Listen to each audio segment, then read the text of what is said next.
mate. What do you want to do tonight? The same thing we do every night, Pinky. Try to take over the world.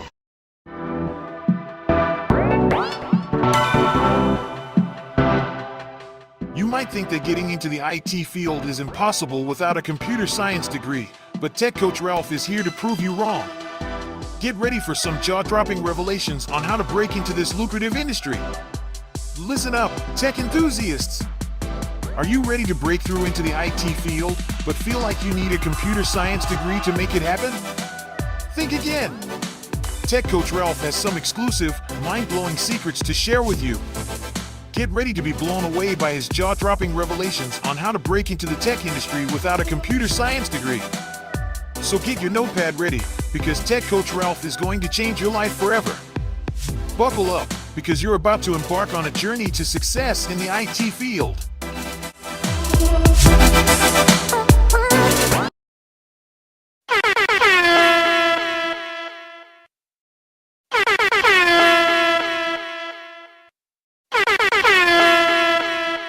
It's time!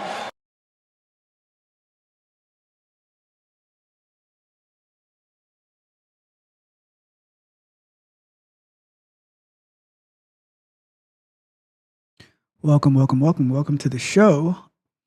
This is Software Explorations, and I am yours truly, Tech Coach Ralph.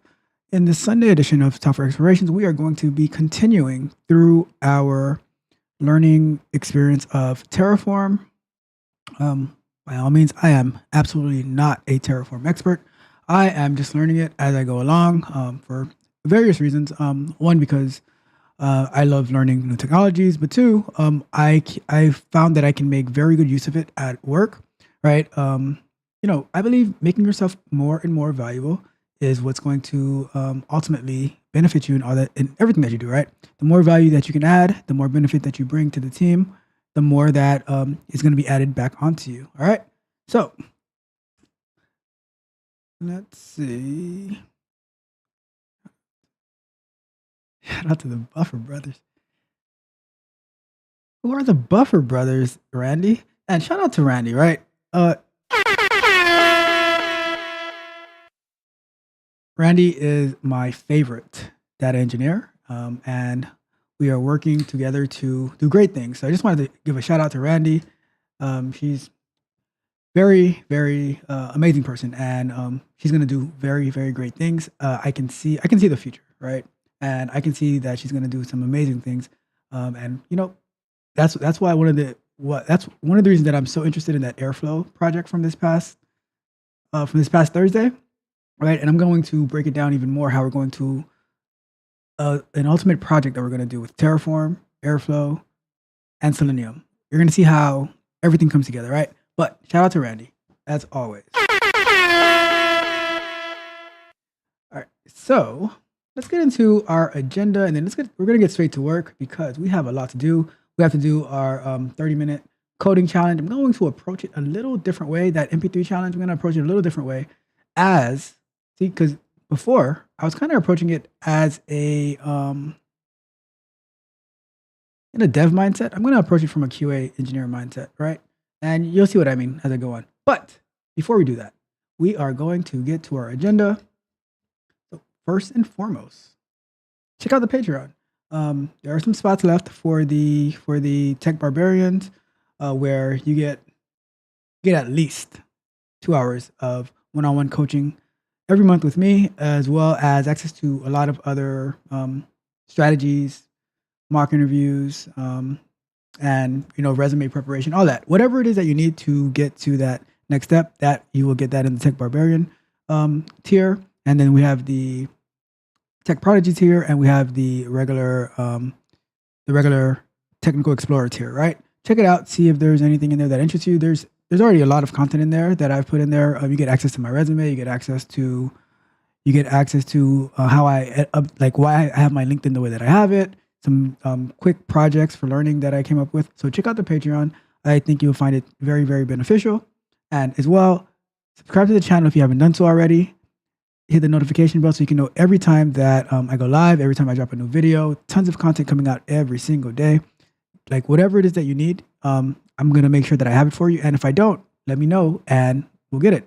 That's how I came upon the load testing project for MySQL that we did 2 weeks ago. And then this past week we were working on Airflow, right? Because somebody in Taiwan specifically asked for it, which we're going to talk about in a little bit, but they asked me for some help with it. And I said, you know what? I'm going to pull in your repo. I'm going to try exactly what you did. And I'm going to make some modifications along the way to see if I can unblock you from this, right? So that is awesome. So if there's content that you would like to see, don't hesitate to ask and we'll get it done. All right. And like the video, share the video, all that good stuff. Right. And you know, we're growing very, very fast. So I appreciate every last one of you. All right. And thank you to all the newest subscribers. I really appreciate everyone who signed up who subscribed. And let's just go down some names real quick, right? So I appreciate you. So shout out to Haiso Yu Tung, right? And I'm gonna come back to him in a brief second, right? And shout out to I appreciate you. Desu Stroke.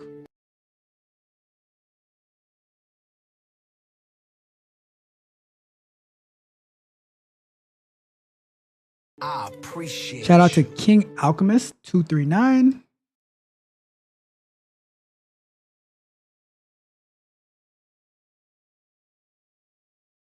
I appreciate And shout out to you. Antonio.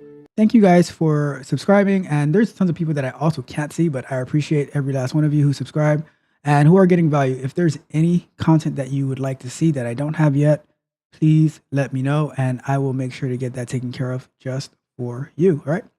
It doesn't matter. If there's something that you want to know, ask it in the chat, send me an email, leave a comment, whatever the case may be. You know, if we're in the same Discord, send me a Discord and I'll get that content for you. All right. But before we go on, I want to get back to the first person that I named. Haiso, I know I'm butchering it, right? But I'm going to try. It's So Young Tongue, right? So. Money. So he lives in Taiwan. He is the data engineer who asked me a question, sent me an email about who sent me an email about like trying to integrate Selenium Wire. He looked at one of my oldest videos, like terrible quality, right? I have to go back and look at it, but I'm sure the quality was terrible. But like I said, you can have all the bells and gadgets and stuff like that, but if the quality of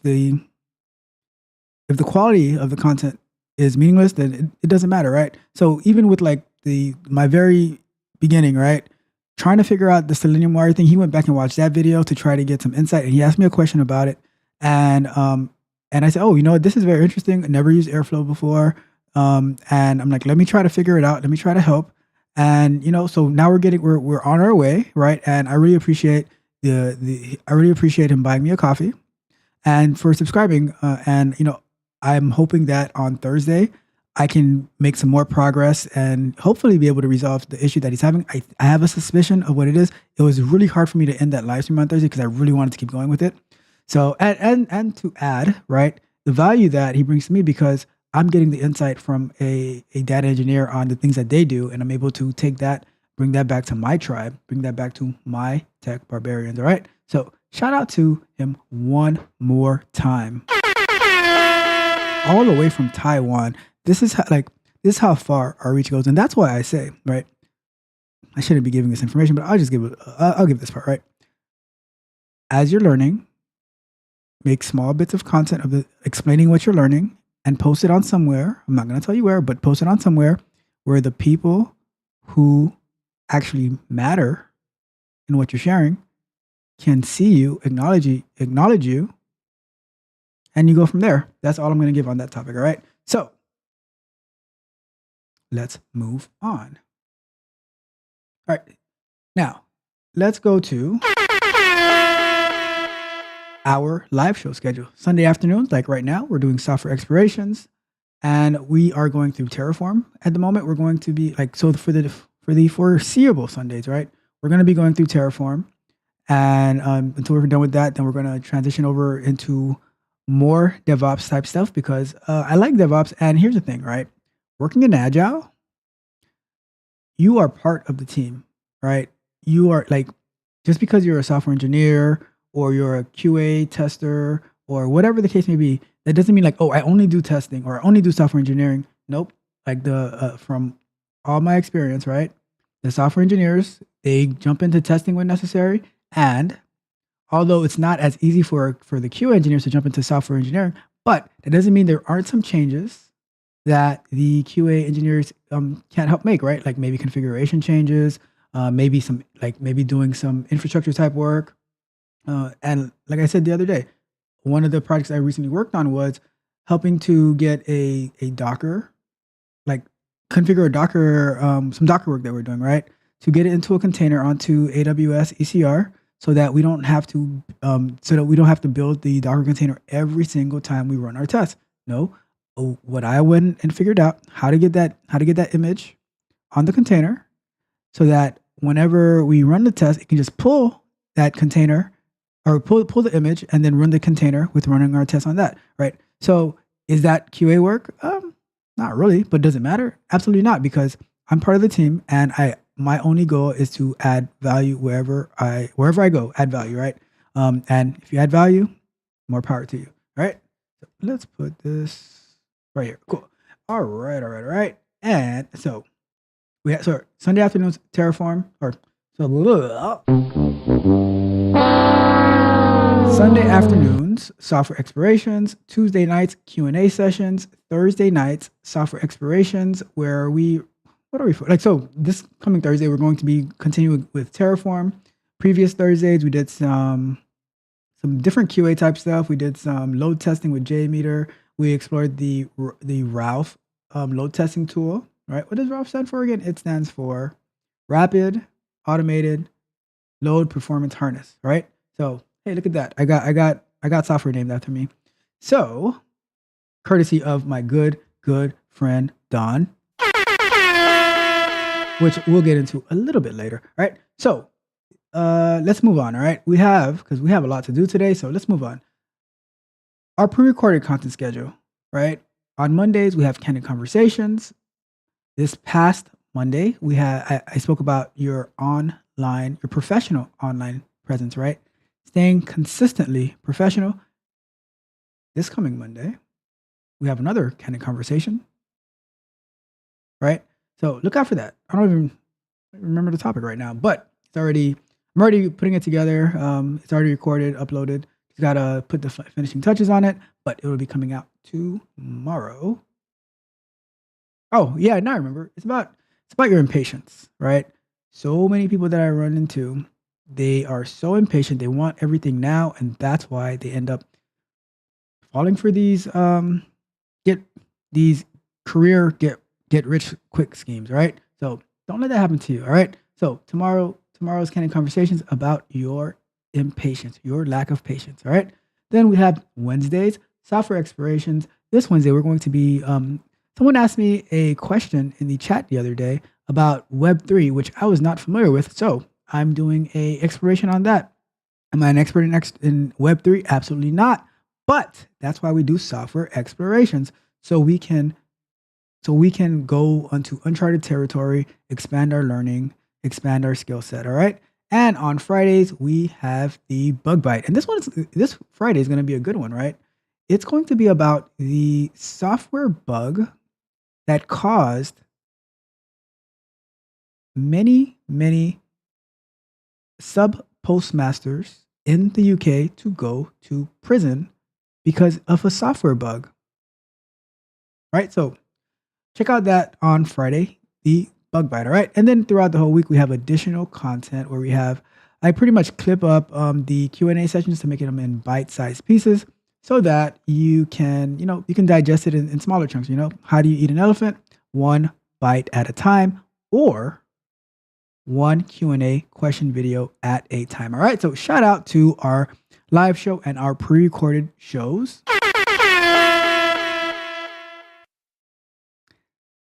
And of course, like I said earlier, check out the Patreon. I'm sure it's going to be very, very beneficial to you and your career and to, just getting better overall. If you want to stand out from the pack, I have this, like I said, above everything else, I'm a strategist, right? And I have these strategies. I don't make any promises, but I can tell you that my strategies will put you far ahead of a lot of your competitors, all right? So check it out. And again, if you haven't done so yet, subscribe to the channel, hit the notification bell so you can know every time that we go live and release a new video.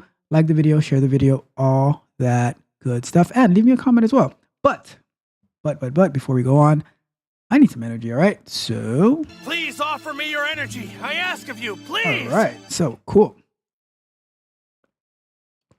All right. So let's see what my dear friend Randy has to say.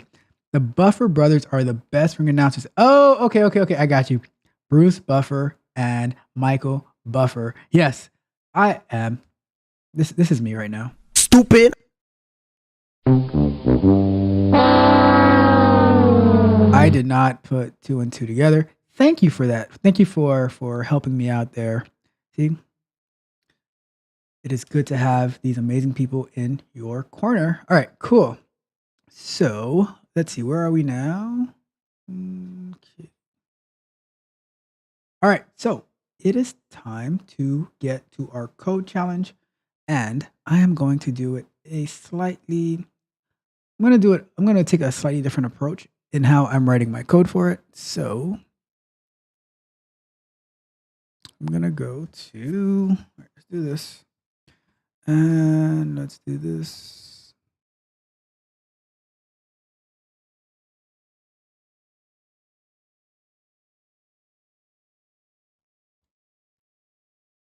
Cool. So we're going to do this, right? We're going to put 30 minutes up on the clock. Here's my 30. If I do that, got to put the clock up. Let's put 30. And we're going to go to our shell thing. All right, cool. So the first thing I'm going to do, I'm just going to create a new test, right? A new file. So let's see, test, MP3, audio, validation, and we are going to also add, that we need some, here's what we need. We need some, let's see if that's going.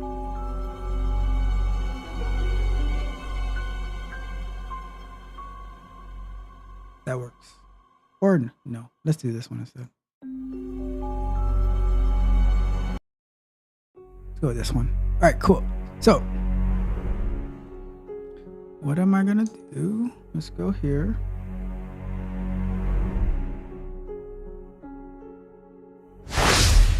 All right, so what I want to do is let's pull up pull this up first, right? So here's the challenge. So let's go over the challenge again, right? So your challenge is to, and I'm gonna pause the clock and we're gonna restart it after we refresh what our challenge is. All right, so it says, all right, welcome to the MP3 audio assessing challenge. In this exercise, you are provided with an MP3 file. Your objective is to extract various audio attributes from this file and assert their accuracy based on specific specifications provided. Your challenge is to extract the list of this stuff and ensure they match the given specifications.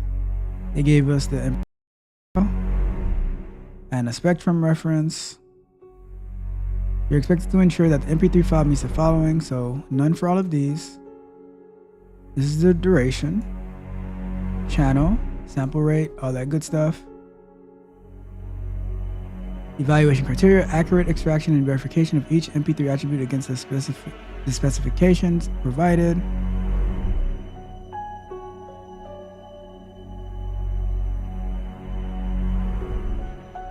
While solutions in programming languages are welcomed, consider using Python with libraries like these libraries, if you're familiar with them. All right, cool. So here's what I'm going to do, right? Let's go back to the screen. All right, so what I'm going to do, right? I'm going to copy this stuff. So in here, I'm going to say what we need to validate.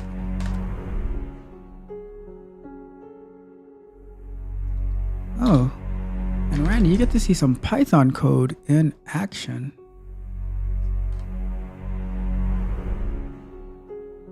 So here we are. So this is what we need to validate, right? So what I'm going to do, I'm going to say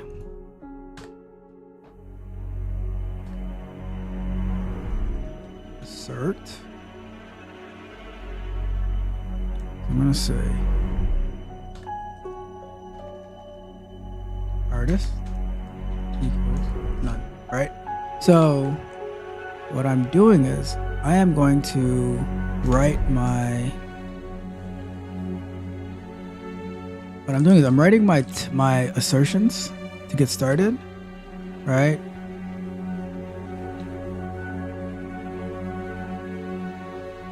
Assert equals none. Artist equals none.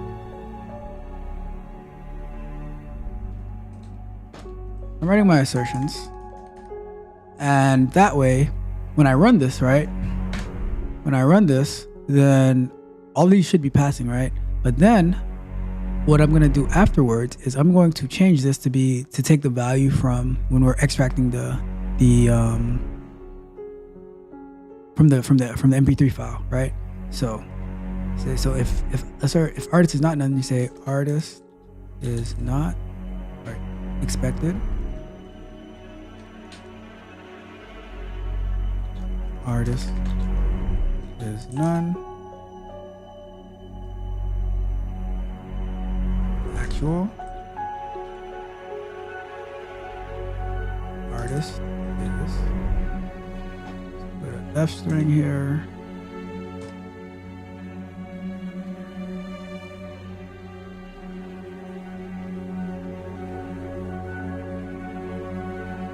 This should be title. So I'm gonna do the same thing for title.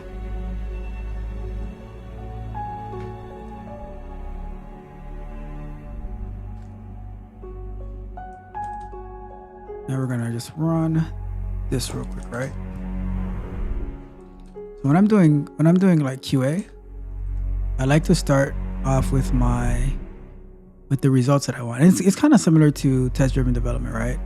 Starting off with the final outcome that you want, and then I work my way backwards. So that's what we're gonna do, because if we have this in the right spot, should I start the clock? All right, hold on. Starting the clock. Well, we started at 2:28. All right. So if I have because then I don't have to worry about this code anymore, because I know this is what what I want to validate, right?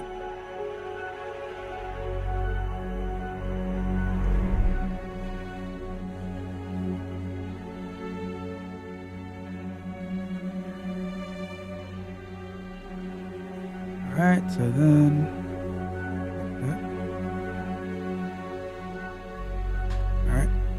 Album. So when I run it, all these should pass.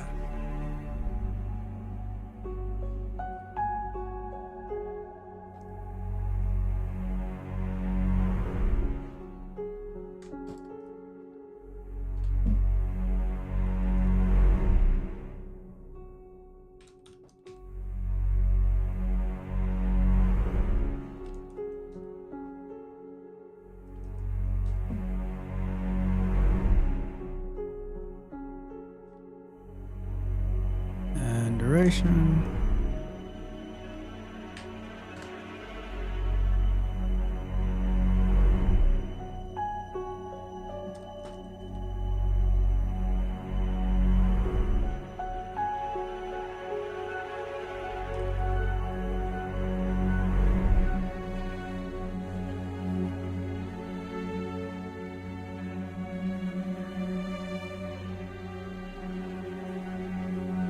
And I'll probably round this one anyway, so.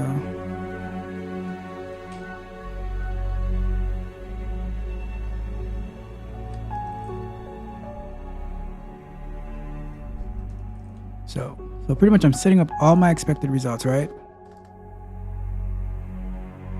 That way.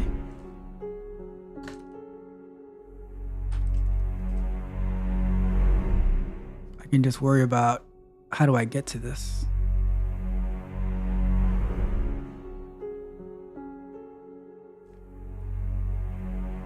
And if I was like, let's say, talking to Don, right? Because Don created this challenge, and to me, this is actually like one of the best ways to interview people to see how they think.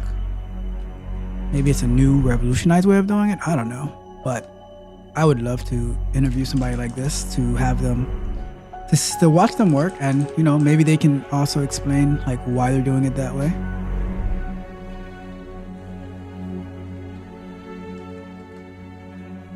So sample, right?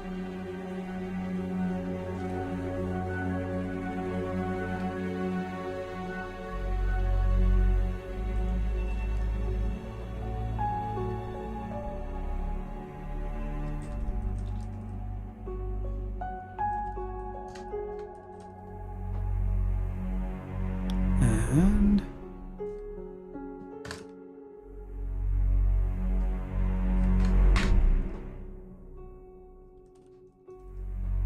bit rate, bit rate.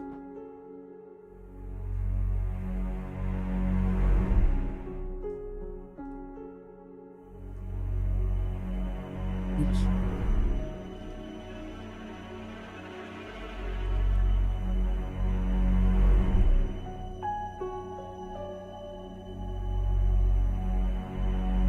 And same thing over here.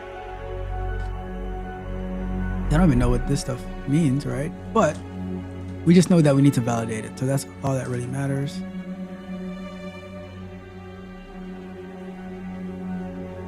Right now I'm just hard coding this just so we can see it pass, right? To me, I believe the most important thing is seeing something pass to begin with. And then you break it, right?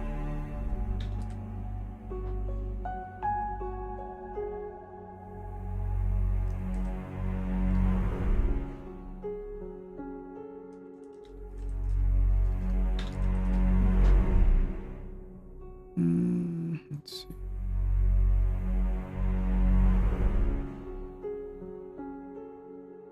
Rick, raw, spectrogram, PNG, compare spectrum image to reference image. I'm not too sure about that one yet, but we'll come back to that. Yeah, I'll come back to that one because I'm not familiar with the spectrogram part. But let's do this. MD5 check sum equals.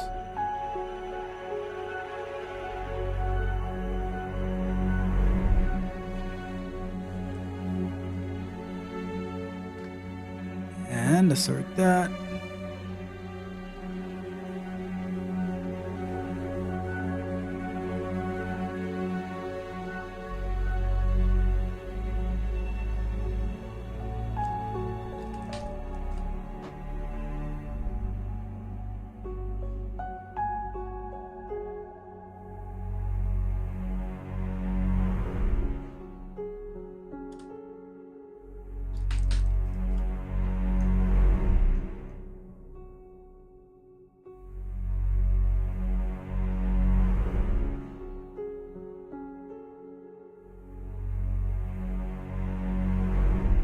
Alright, so here we are. And last one, the SHA 256 checksum.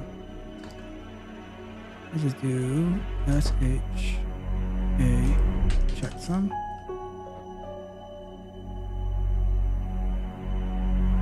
That's that. That's that.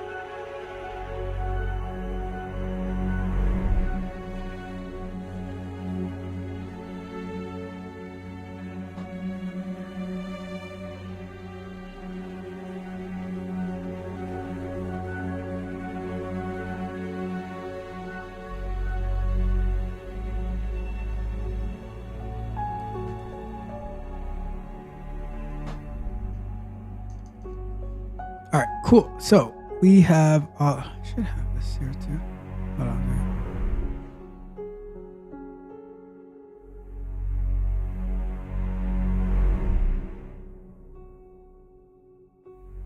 Hold on a second. Why is this like that?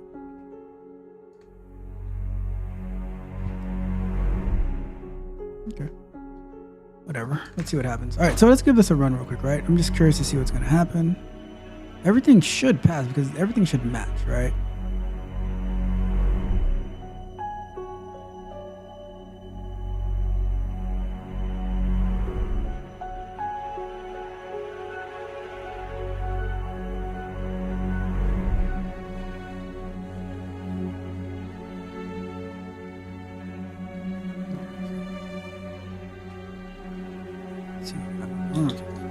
Okay, that's what it was. So I gotta remove these parentheses, put a slash. That's why I was working. So I'll put the slash in all of them.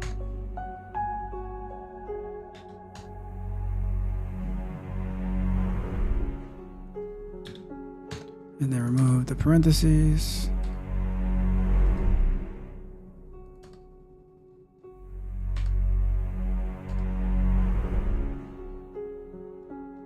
Let's try running it now. I'll remove them.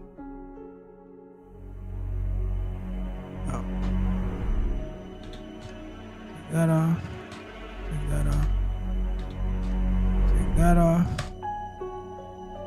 Take that off. That off.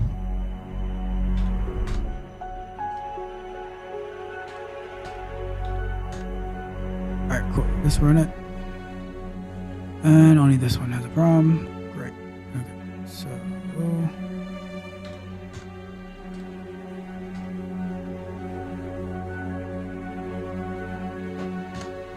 Alright. So now everything should pass. Except for that one. Oh, okay. So, now everything should pass. Right. Cool. So. Now that we have all of this passing, we are going to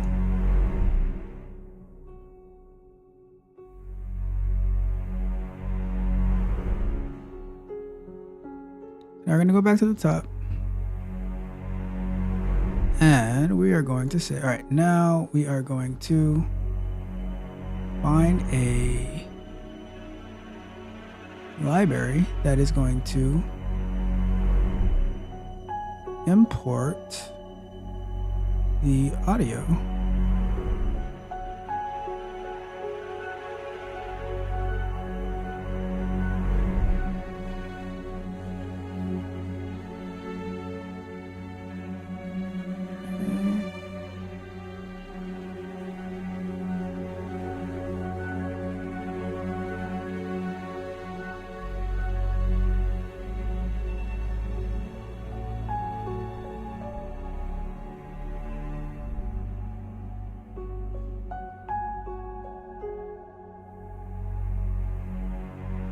We're looking at the documentation a little bit right now.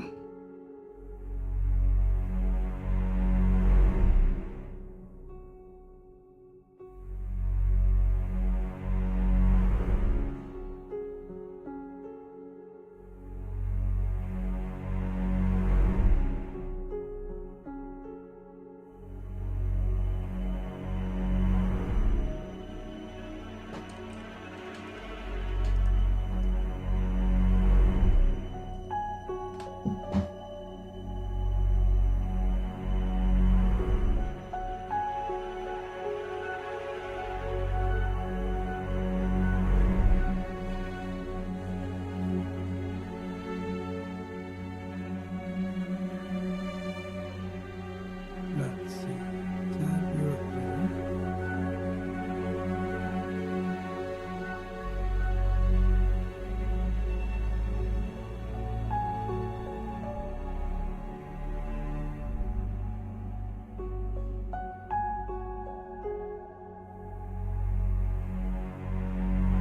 All right, so now what we're gonna do, we are going to, let's try to get the title right.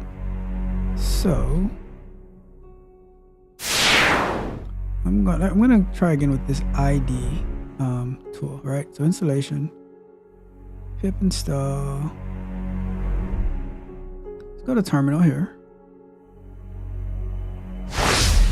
And we're gonna do pip install ID.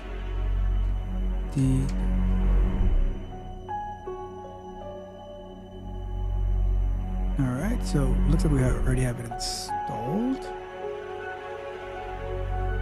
Okay, so now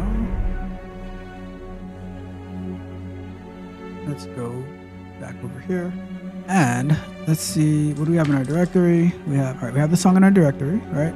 So now what we're gonna do, we're just gonna do it like manually, right? Before we try to code anything, we're just gonna do it manually, right? We're going to try this command. Let's see if it can give us this at least. Okay, so the command is ID3-1 and then never gonna give you up.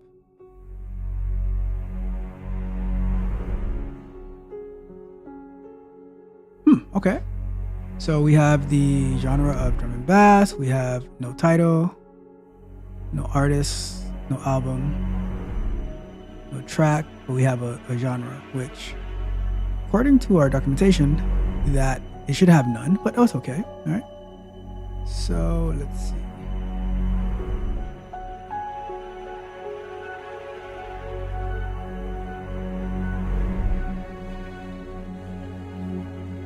Which a cool project would be.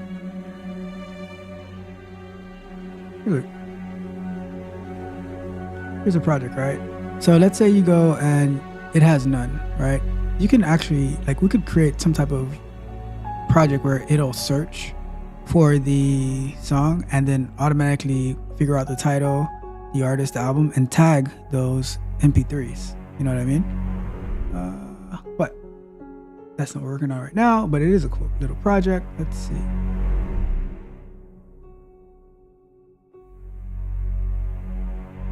But now that we're able to get that information, let's see how we can use it in Python. All right, so we're gonna do, so we see how we do it there. Let's go to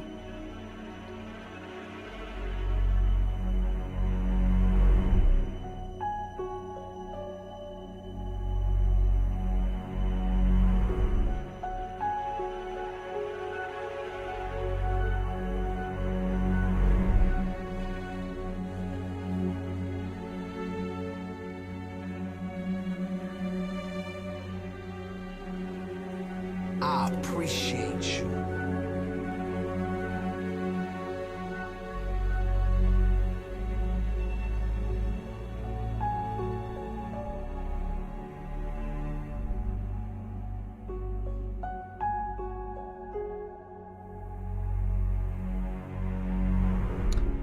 shout out to Cutting Edge Tech for being our latest subscriber. Thank you for subscribing. Happy to have you here. All right, so I'm looking through here. I'm trying to see which one I want to use.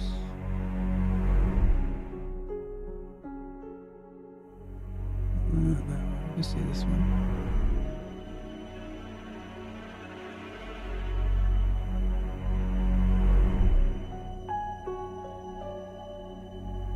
All right, so let's go here to here. And we're gonna do import. It's up top here.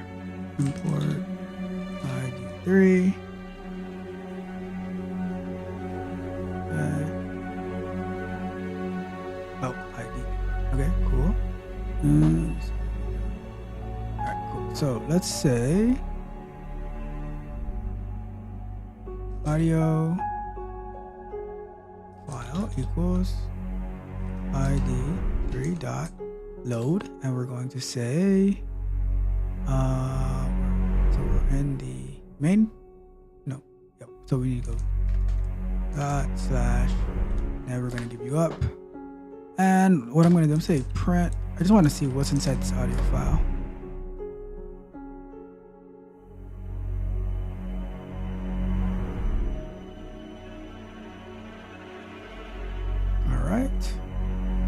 let's simply go here.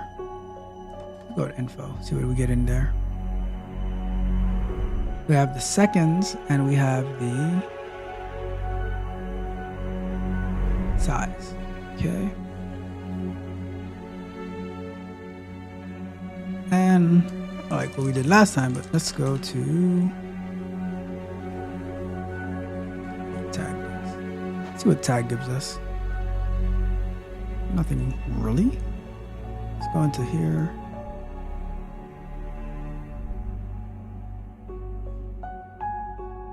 Returns a concrete information of core.tag.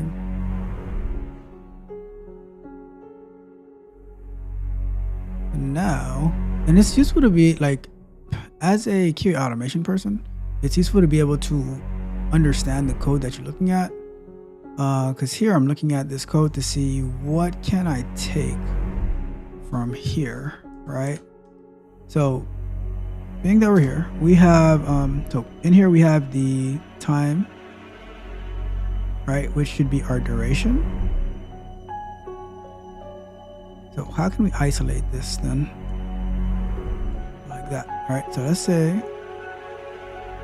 cool. So let's say we take this right here and we go to duration, which is a little off based on what, so we're gonna go here,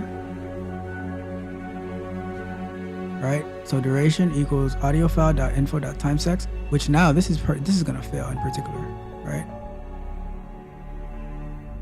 See, which is what we want to happen as QA engineers. We were expecting to have 211 what, milliseconds, 211.181875. But we are getting instead 211.65, right? Which is, we're validating, these are our expected results, right? So this is good. We got one down, right? Now, the same way in our terminal, we did, what was our command in our terminal? ID3-1. All right, so let's see. Because if we were able to do it in the terminal, we should be able to do it here. So let's look at here.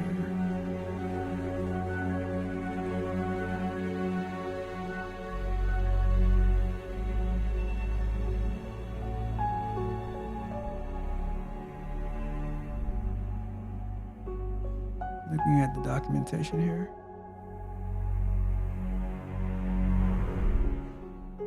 Let's see. I don't know if it's gonna work, but we don't need this one anymore. Let's see if this works. I don't know. Let's find out. Oh, so that works. Oh, look at that. Would you look at that? So let's do this, right? So now audio tag, genre.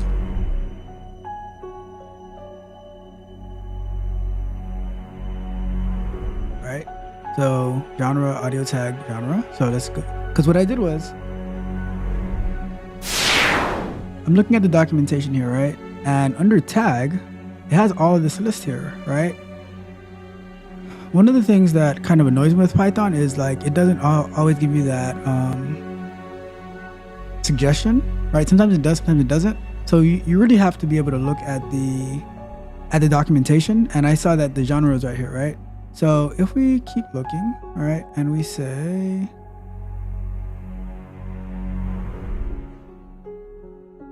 should be like artists on this page somewhere. Let's search.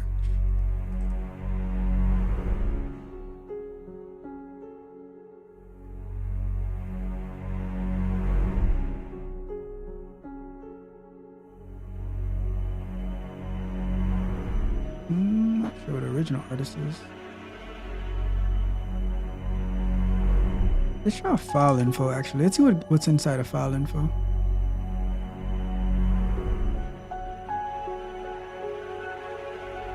Let's try file info then.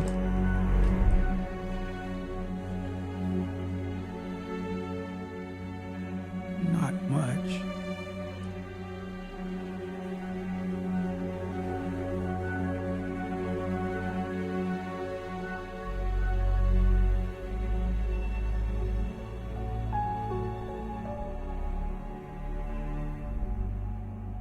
Let's try.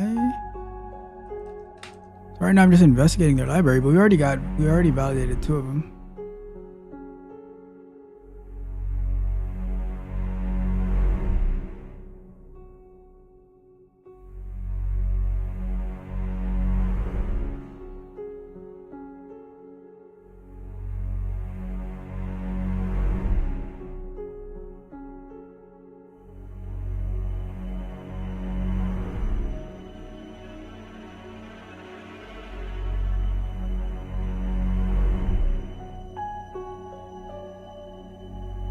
So I'm gonna look for original artists. So I would think there's should be just one of the way that we're getting able to get this here. We should be able to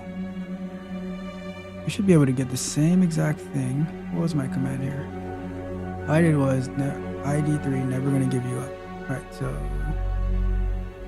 which I could put that in like a sub process, I guess, but I'd rather be able to do the whole thing through like here.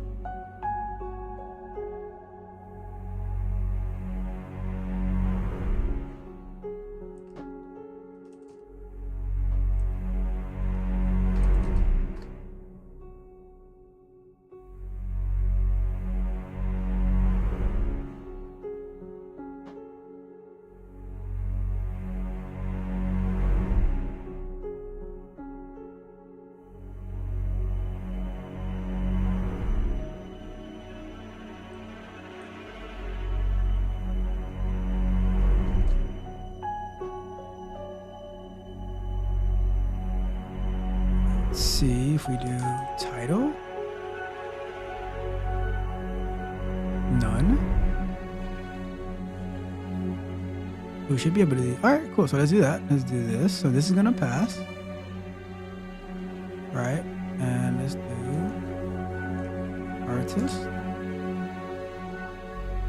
Also none. So that's gonna pass.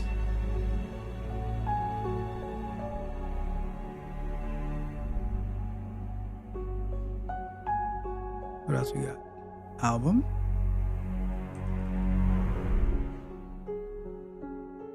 So that's gonna pass. What we're gonna do after that, we are going to set the album, or one of them will set, and see if that caused our test to fail. All right, so here we are. We're still good to go. And then we're here. We got genre. We got the time. Let's see if channels works. Not the best documentation. I don't think I mean chapters.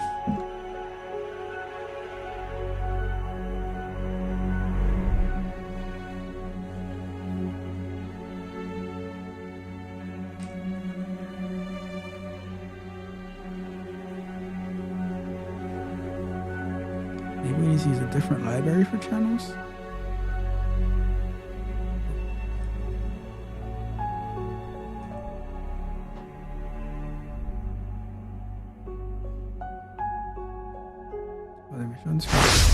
So here we are. What I did was I got audio file tag title, audio file tag artist, audio here. And what we're gonna do, what I would do is eventually what I'll do is create like one method for the validation, and then I just pass these parameters in there. But right now we're just trying to get this to work. So we got this one done, this one done, this one done, this one done, this one done. Channels, I'm probably not using the, all right, so let's go here. And we're gonna say, Python determine audio, or MP3.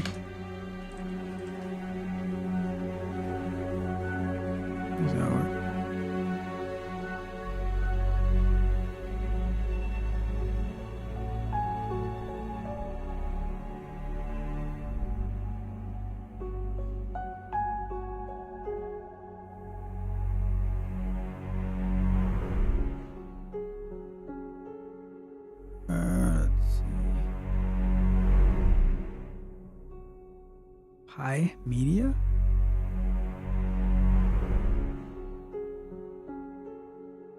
Let's see what that is. There's so many different packages that can be used that, you know, a lot like that takes the most time, finding which package you need to use. And then once you find it, then you are like off to the races. Let's try that real quick.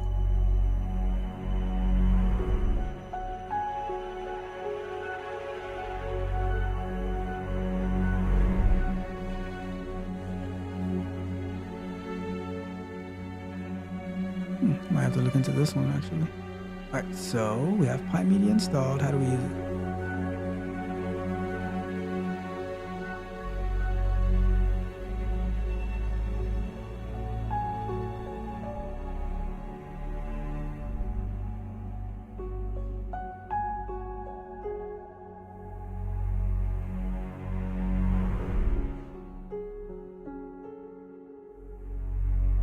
I don't want to play audio. I just want to analyze audio.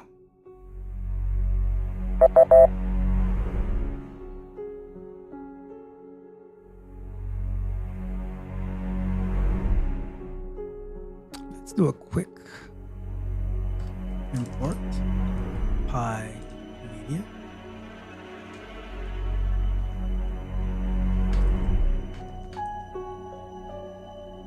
Oh, it never got installed. Okay.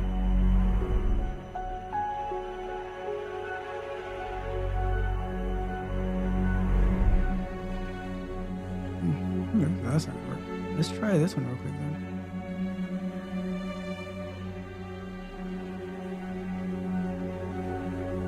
And let's do import FFMY media. See what's in it real quick, you know.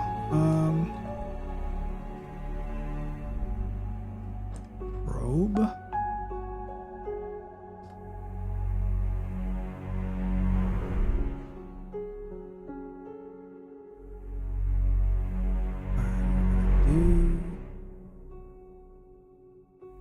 Dot.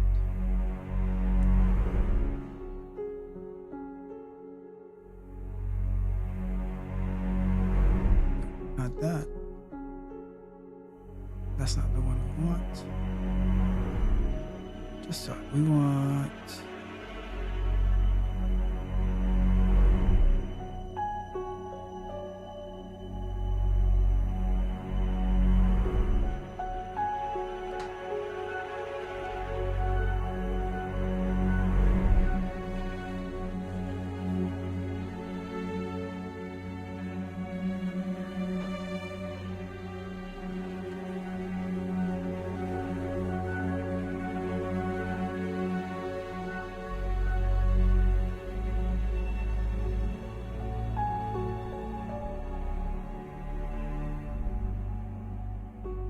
So we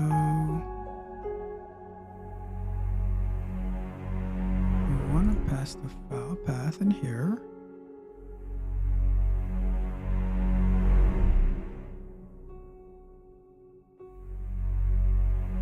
Let's see.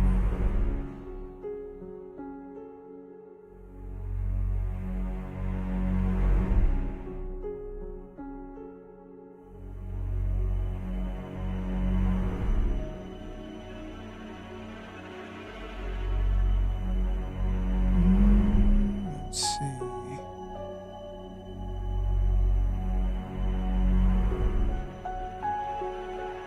Get media file input params. Let's try that.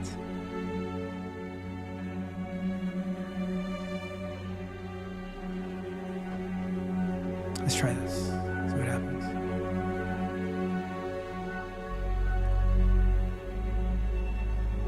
Might be able to use this at work. Let's see.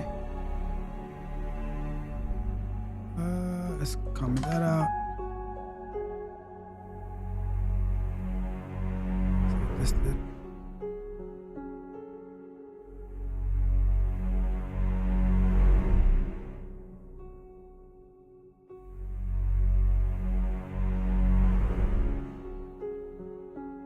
All right, so let's stop right here for today, right? So we were able to do the title, artist, album, genre, the duration. So we still have to figure out the channels, which I think the FF Probe can get us the channels.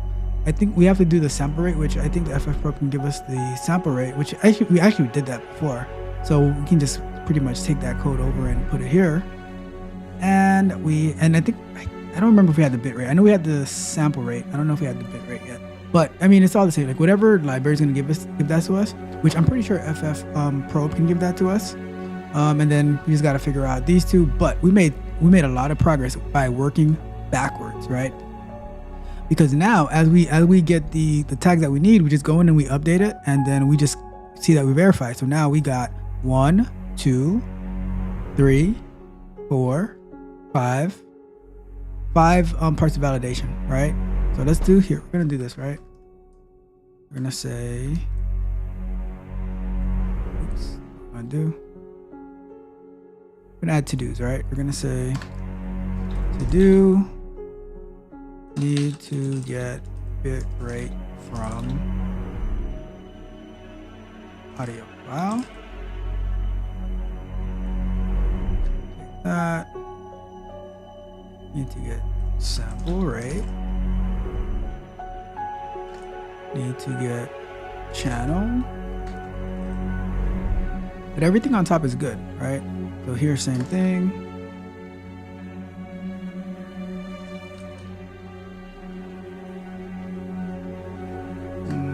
Need to figure out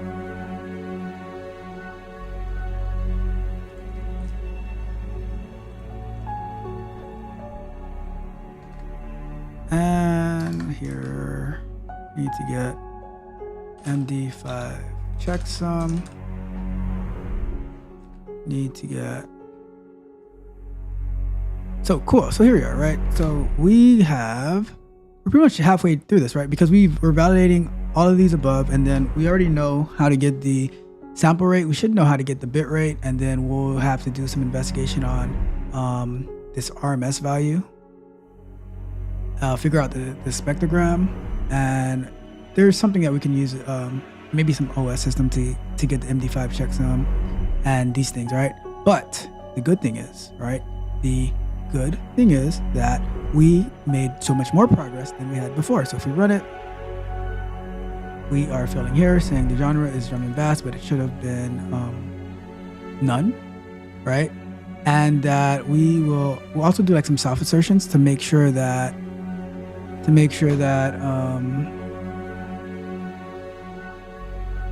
we can actually go through all of this and not just the first one, right? And not just fill out the first one and then it doesn't go through the rest. We want it to go through all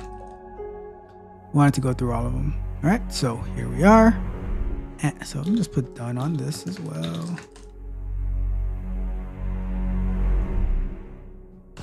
And then once we actually get the whole test passing, then we're going to refactor it to make it very nice and pretty, put a bow on top of it just to make our good friend Don smile. All right, so here we are. We got our to-dos to do for the next time we meet. I'm not sure about next Sunday yet because I might be traveling. Well, I will be traveling. I don't know if maybe we'll start later. I don't know yet, but we will figure that out once the time comes. And yep, here we are. So what I'm going to do, I will see if I can push it. Yeah, I'll probably push this up to my GitHub and we'll go from there, right? So this was rethinking this helped a lot because we were able to see how much we actually knew and how far we were able to get once we shift from the mindset of being like the developer mindset, the software engineering mindset, to the QA mindset of, wait, how do we validate this? How do we get to our expected results? And that way we were able to get halfway done in half an hour, right? Using the same package that we used last time. If we were able to, if I had went straight to the FFmpeg and the FF Probe, I probably would have got a little bit further, but we saw a new thing. We wanted to try it out. We always go down these rabbit holes, and here we are. So let's call that done for today.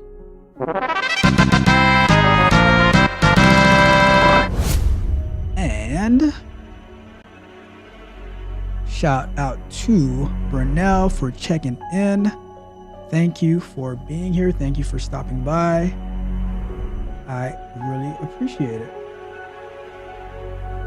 I appreciate you. And let me move this to the other side.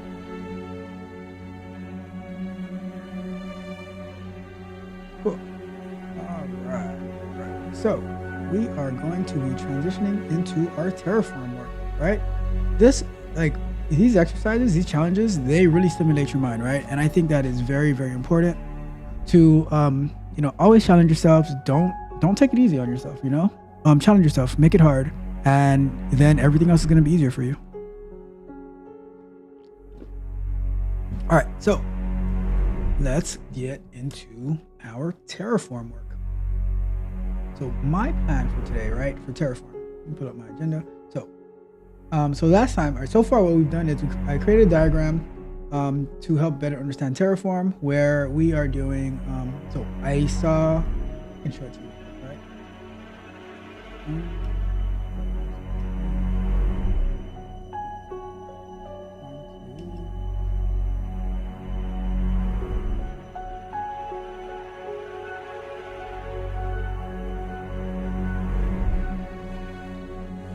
Cool. So what I'm going to do is I'm pulling up the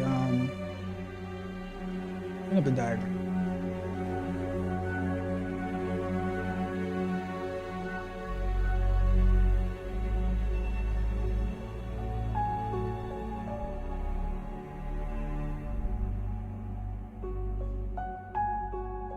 Let's see, where did I save this one?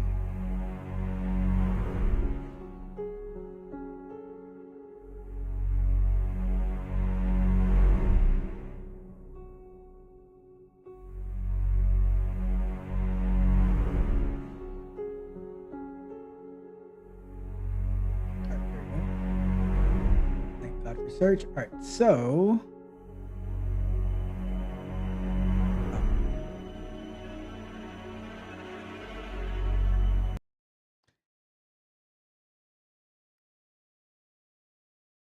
thank you so much.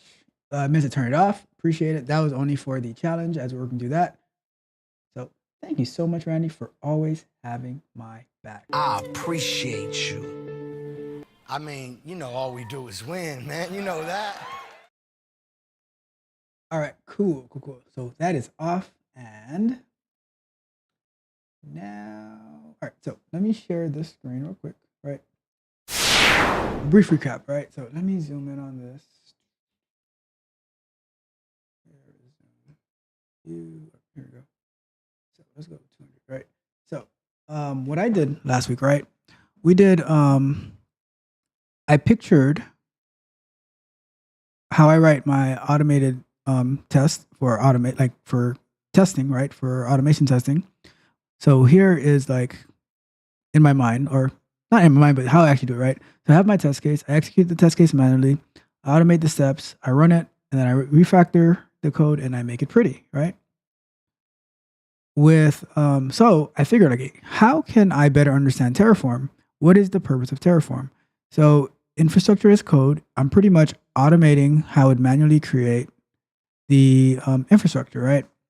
So for instance, if I needed to create an EC2 instance in AWS, I would go and I would say, set up my EC2 instance. So this is what I'd be doing manually, right? Set up my EC2 instance, do the security group, assign a security key, log into EC2, expose port 4444, so I can connect to Selenium grid on it, and then SSH into the instance, install Docker, use Selenium grid.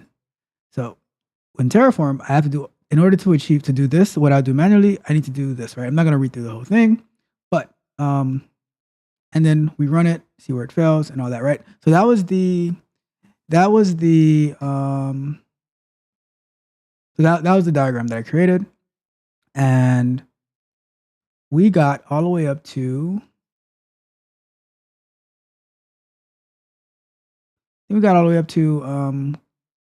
using the Terraform to create the EC2 instance in the region with a particular size. We didn't do the security key. right? So, and what I'll do before we even start with the Terraform stuff, we're gonna run it, see it work.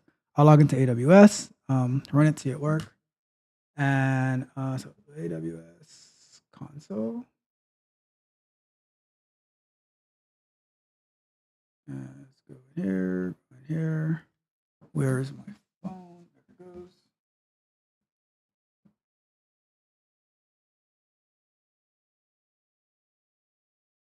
Go to Authenticator app.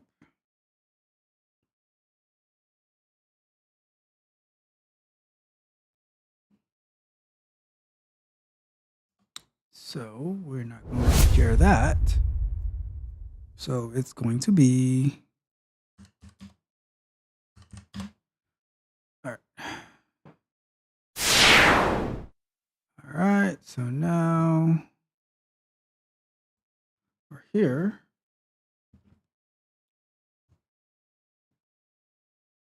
Okay, so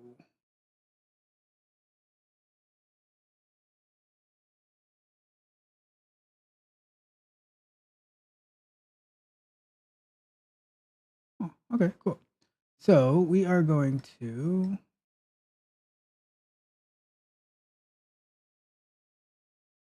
go to EC2. Should have nothing running. All right, no instance is running. And all right, so before we go into, put 20 minutes on the clock. It's time to do.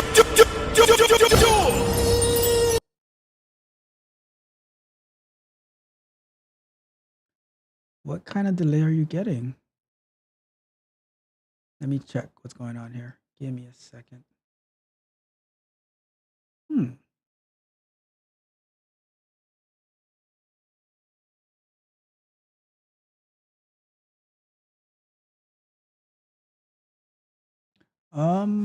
me see. Let me see what's going on. Give me a second.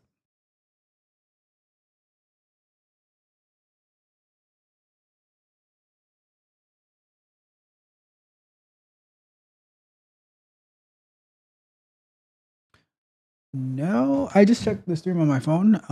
It is like right there with me. Let me know what type of delay you're getting, Miss Randy. Let me know, and I'll see if there's anything on my end that I need to do. But let me know. So before I go on, because what I'm gonna do, I'm gonna run the Terraform code so you can see like it sets up the EC2 instance and everything. But this is my grand project, right? Where I'll know that, okay, now you pretty much know Terraform. Well, actually, there's going to be even more. But here's one of the projects that I want to do, because the way I believe in learning is I don't like someone holding my hand. I like to get the information and then I run wild with it, right? So this is what I'm envisioning right now. So one of the projects is going to be setting up EC2 instance. It's all being done through Terraform, right? Setting up an EC2 instance. Installing Docker on it. I'm going to try to get to that today. Installing Docker on it. And then and then installing Selenium Grid on it, right? Pulling in the GitHub repo from one of the projects, the M3U8 project with Selenium Wire, and having it run on the Selenium Grid inside of the EC2 instance that was created with Terraform, so that we can see, so that way we can access the Selenium Grid on the web, right? And we can see everything running all through using Terraform infrastructure as code, right? We don't want to do anything manually in the AWS console. For now, I think we're gonna have to do some modifications to the security group in the EC2 or in the AWS console, but I want to eventually get everything done through that, like through code, through infrastructure, through Terraform, right? So that is, and then another project which is going to be even more far out, right? Where we set up the EC2 instance, and then we take that Airflow project that we're using, and we're going to set up the software of Airflow using like the container and everything, using Terraform so that, let's say you are working as a, infrastructure person, maybe on the platform team at your or at your company, or that you are using, or that you're like DevOps or something, and you say, all right, we're getting a new data engineer. We need to provision their workspace, right? Not their local machine, but where they're going to be working on the web. So they're going to need an Airflow container. They're going to be needing to use, Selenium, whatever it is that they need to do their work, right?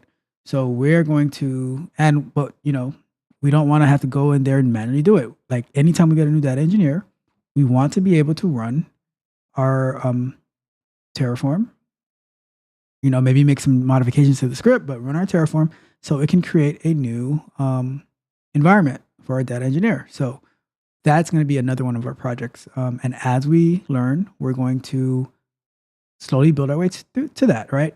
And then maybe even use Terraform to create a image of our data engineering environment so that it pulls that image, it does all the setup from there, so that's going to be one of our future projects that we're going to be doing with Terraform, right?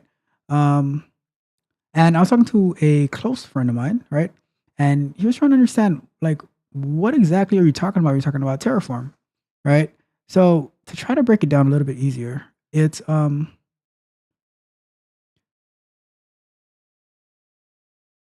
think of it as, so let's say you are using let's say you're building something, right? And you need wood to do it. You need like whatever tools you need, right? So you have a saw, like a physical saw to cut the wood. You have a hammer, you have nails, all of that, right? To me, I would see Terraform as the electrical tools that you would use, right? Where it allows you to go a lot faster through code, right? And let's say that you have, like, it's not just you building now. Let's say you have a group of people. Let's say you have 10 people building, right? And instead of each of them having a saw, a hammer, nails, each of them has the same electrical tools, right?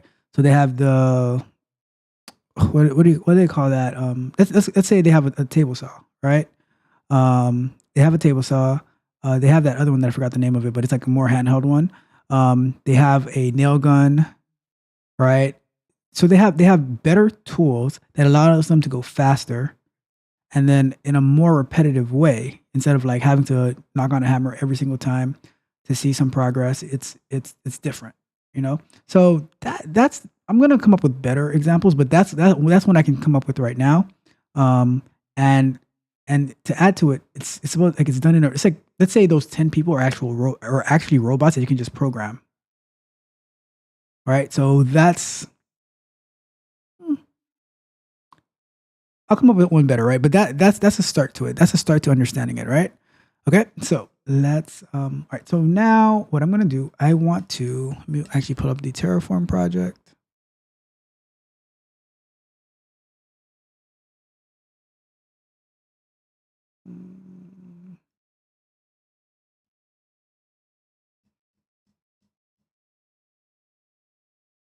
It's not the one I wanted.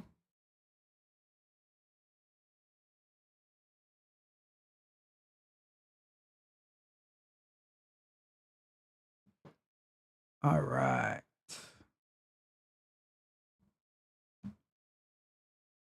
So what is it that we need to do today? All right. So first thing we're going to do, we're going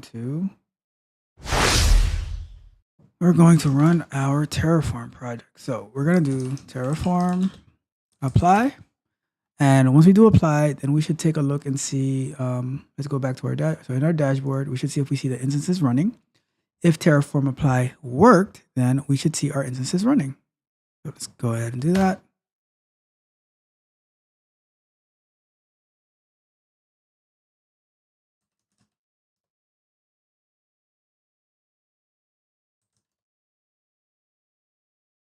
So let's see. I think from when we were testing the other day, We had that. An input variable, AWS key has not been declared. This variable is declared with the variable.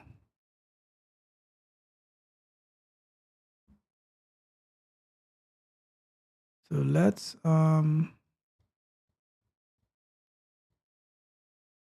see.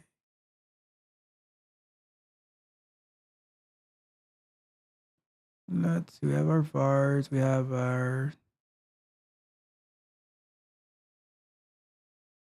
resources.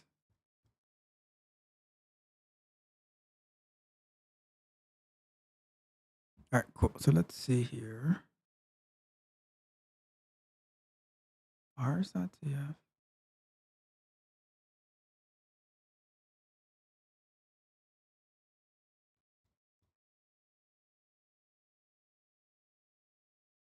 me a second.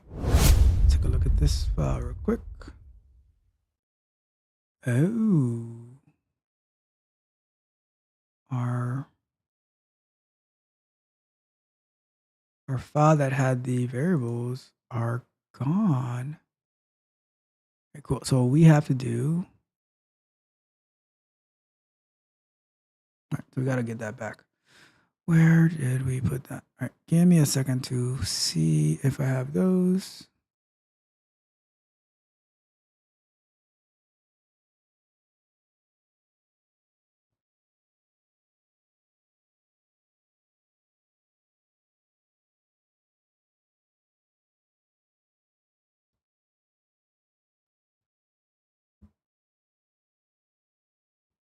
Let's see. You might have to create some new AWS keys because they totally disappeared on me.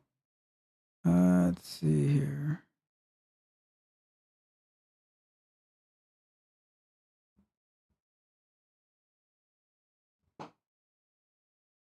Resource line. So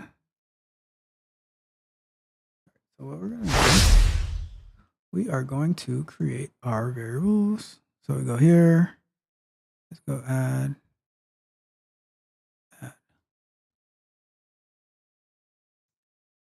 And we're going to put that inside of this file right here.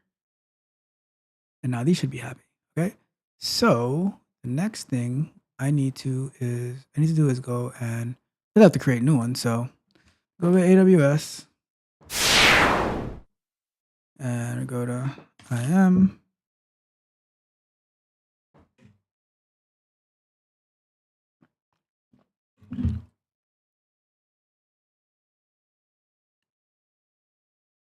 Two users. Terraform.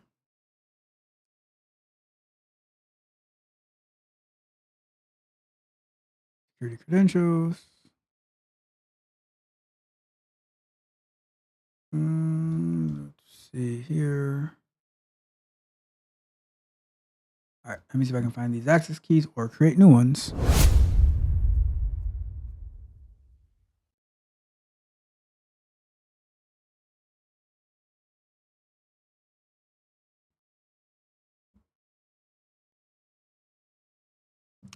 So creating the access key. Let's see.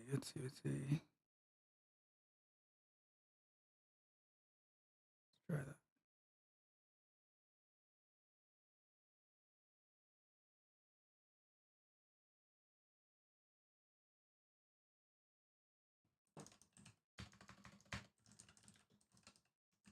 So creating new access keys because somehow they totally disappeared on me, and I am going to save these access keys somewhere. But right now I am adding them to my vars.tf file. And I am going to find some place to store them on this computer so I don't lose them again.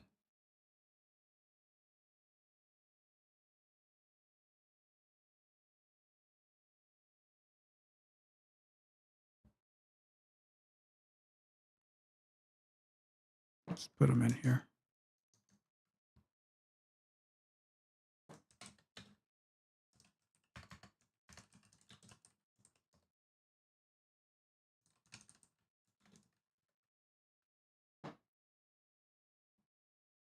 All right, cool. All right, so closing this file out. And let's go back to our shared screen. And we go to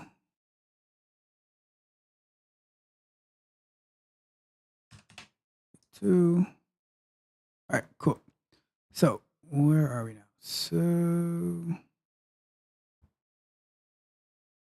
all right, so now kind of annoyed by this enter value thing. So what I'm gonna do, I'm gonna just go to this main over here. And I'm just gonna comment out this one.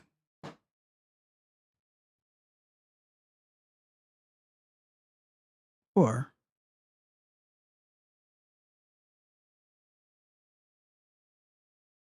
I'm gonna comment out this one. Just so I don't have to deal with that nonsense. Cool. All right, so now if we do another Terraform apply, that's annoying. Let's do this. We do not care about this. So I'm just gonna totally disable this whole thing right here. Boom. Now we should be able to do our Terraform apply without that annoyance. Do you want to perform these actions? Terraform will perform the actions based above. So here's our plan. It is going to use this AMI to, with this instance type of T4G nano, true, false, all that. And we're going to say, yes, please.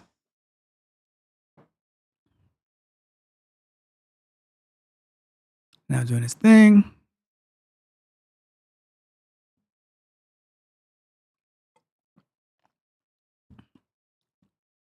All right, cool. Apply completed. Now, let's go over to this screen. So right now, we have instances running 0, right? 0, zilch, nada. Okay, so now we are going to click on this. And we have our T4G Nano. Should have a name of TCR. Should have a name of that, but whatever.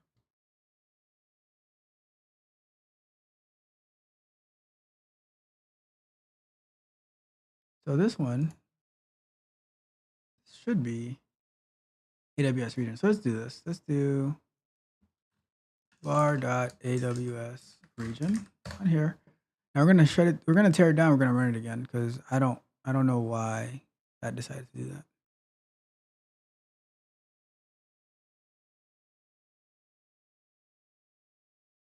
Okay, so let's do Terraform destroy.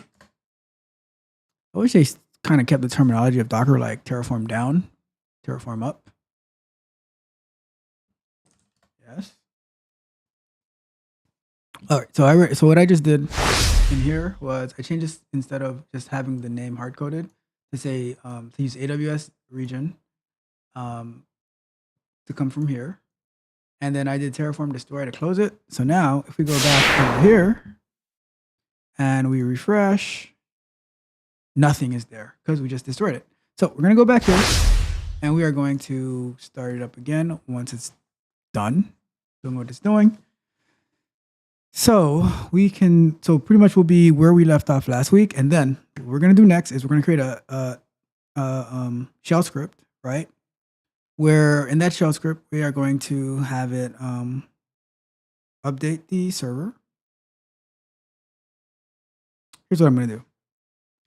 Here's what I'm going to do, right? I am going to manually go into an EC2 instance to install Docker, right? And in parallel, we are going to be we're going to be creating our shell script so we can be able to run our shell script in order to automate it, right? Because for me, I have to do it manually first, and then I can do it automated. Okay, so let's do this. I'm going to create an EC2 instance. Go here.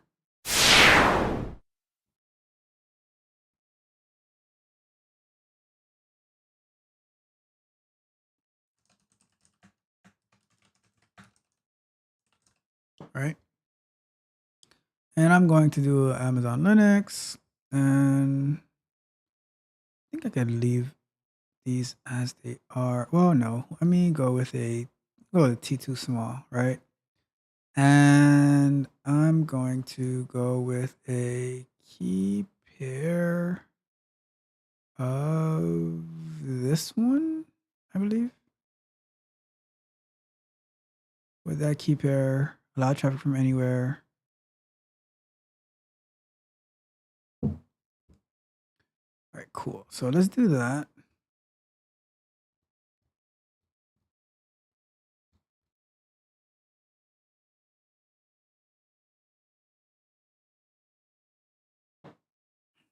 So right now I'm manually creating an instance, right? And what I'm going to do, I'm going to connect to it, and then I will go side by side. So let's do it like this, right? Let me go to here. Actually, no. So then we're going to open so we're here. I'm going to open a terminal.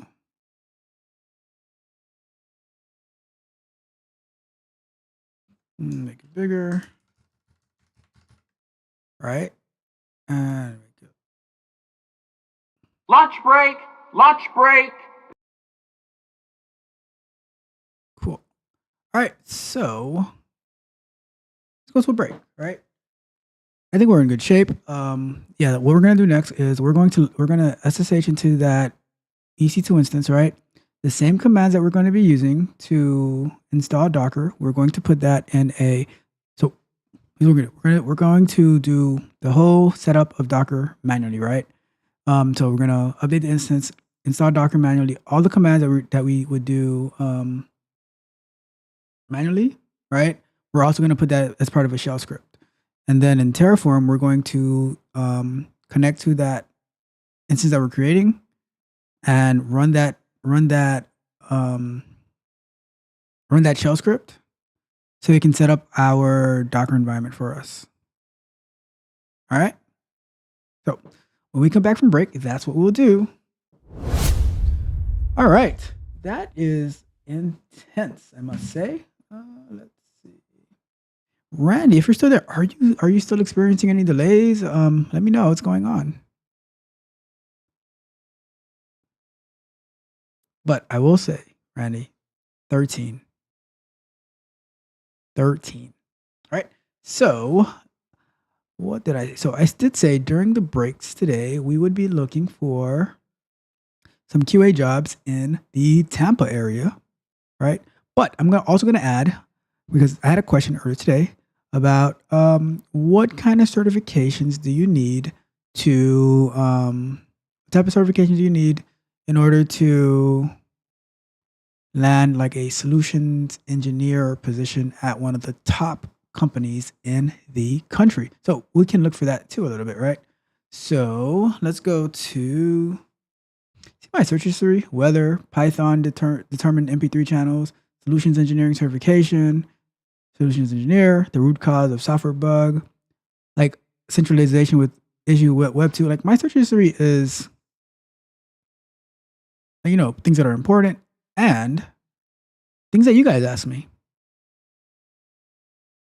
Right? It's all like I search for stuff for you, So let me. Oh, I'm not sharing the screen, so it doesn't really matter.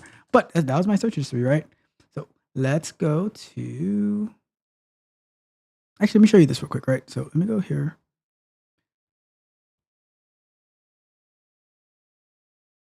Let me see. Where do I have it?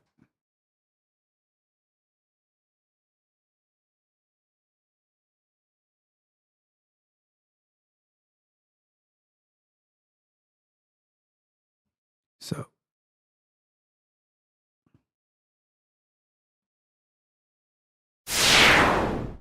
let me see if I can make this bigger. On my LinkedIn, right? Can't see it that well, but I put that, and it's like my first post on LinkedIn that's not like a repost or something. It's like about the stuff that I do, right? I said, I created a diagram below this past Sunday on a live stream to better wrap my mind around how Terraform works. Pretty much what I told you guys today, and I included the diagram, right? And I included a link to the live stream, right? Now,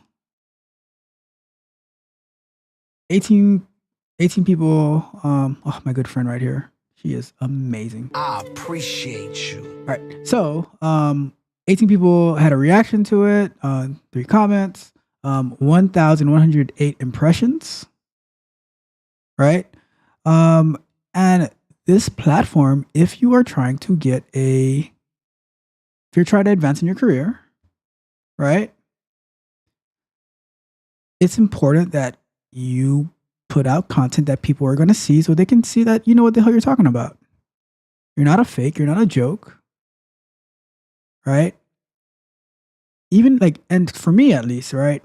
Let's say you don't have tons of experience on your resume. Maybe you're transitioning to another field or something like that. But if I can see that like you actually know what you're talking about and you can articulate it and everything like that, then I'm more inclined to take you seriously, right? And that's why I say like, show what you know, show your work, right? Show your work. Anyways, just wanted to point that out. Like this number right here, the impressions, very important. The more impressions you can get, that's the more people who are seeing the work that you're doing. Right? And market yourself. No one's gonna market you as best as you can market yourself. Put on a nice outfit, you know. Present your information.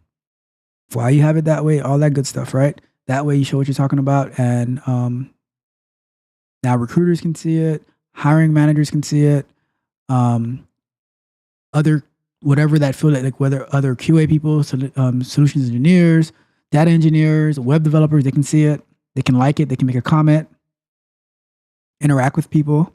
To me, that's true networking, right? You can go to an event where, a quote unquote networking event where all the people are exactly in the same position as you are. You are meeting your competition. They're all looking for the same thing that you're looking, or you can network by putting out content that shows that you know what you're talking about. And the people who actually can make a change in your life, they can see it and they can want to reach out to you and says, oh, this person knows Terraform? We need that on our team. We need a QA person who knows Terraform. We need a web developer who knows Terraform. We need a software developer who knows Terraform. Whatever it is that you're learning, right? If you're learning data engineering, as you go through it, you know, maybe you're learning R, maybe you're learning Python, maybe you're getting familiar with data frames and all that good stuff, right? Create short little videos that explains where you are in your progress, and it's going to get you more comfortable talking to people, right? Putting yourself out there, and then you can get feedback from the make friends with the experts on these platforms, and they can give you feedback. You can ask them for feedback, whatever the case may be. I've never had someone turn down a connection on LinkedIn, right? Make connections and have the people who are where you want to be, right? Give you feedback, help you out, right? So that's take it for what it's worth, right? So let's look for these jobs real quick. Let's say,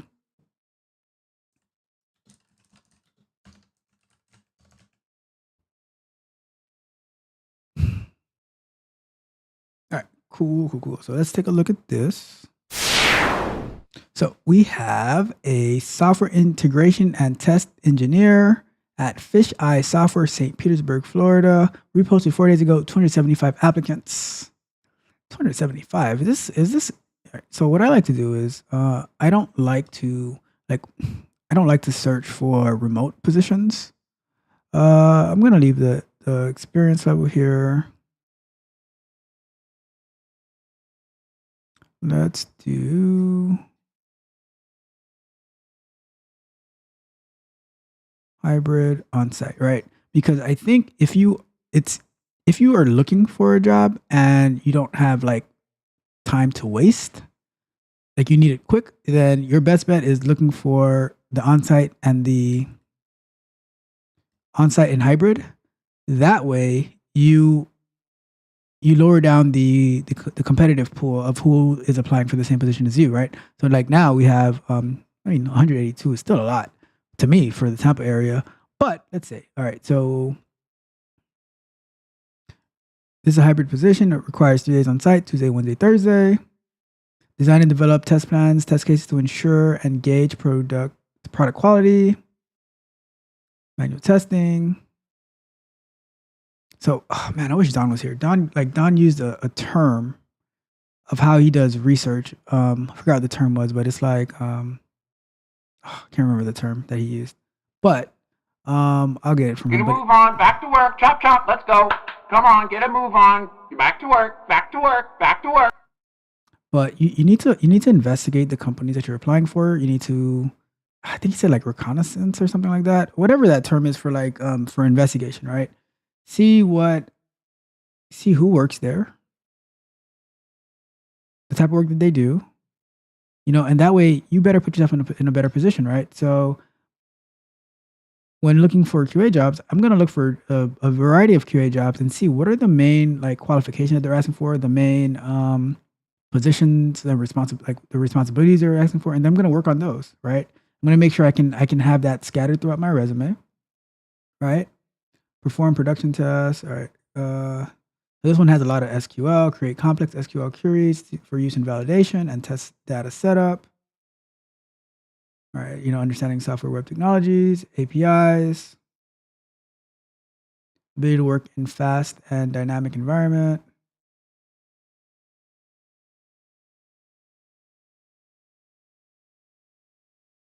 All right. So let's see what else they have. Principal test engineer at the Depository Trust and Clearing Corporation. 10 applicants 2 weeks ago.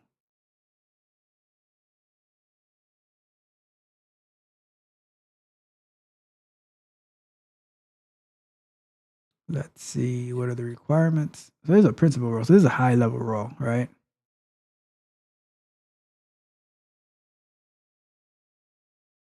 Design and implement test automation architecture for cloud applications such as AWS Web Services and REST API. Influence designs toward reusable IT components and service, keeping in mind test validation and test automation principles. Collaborate with automation engineers to assure efficient and effective execution of test automation. This is a very high level role. 8 years of experience, demonstrated ability in software with automation. It's ATF. All right, let's see what else we have. Fresh Point. Is this a food place? 19 applicants, right? So do you see what I meant? This was reposted. I don't know how many he had before it was reposted, but quality assurance associate, 19 applicants, right? That's pretty good.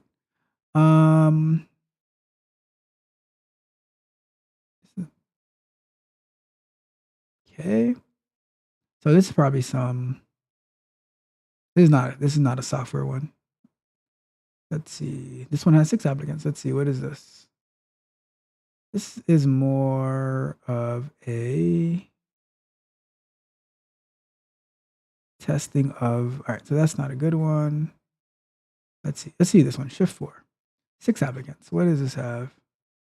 Refining commerce by simplifying complex pay ecosystem.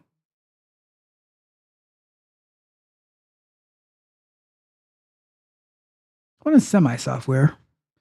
SQL queries, test tools. Oh, God, no. You pay a lot for this, though. Unified functional testing. $90,000 a year. Oh, that's not a lot. I thought this was like $92 an hour, but it looks like it's per year, $92K per year. I wouldn't take it.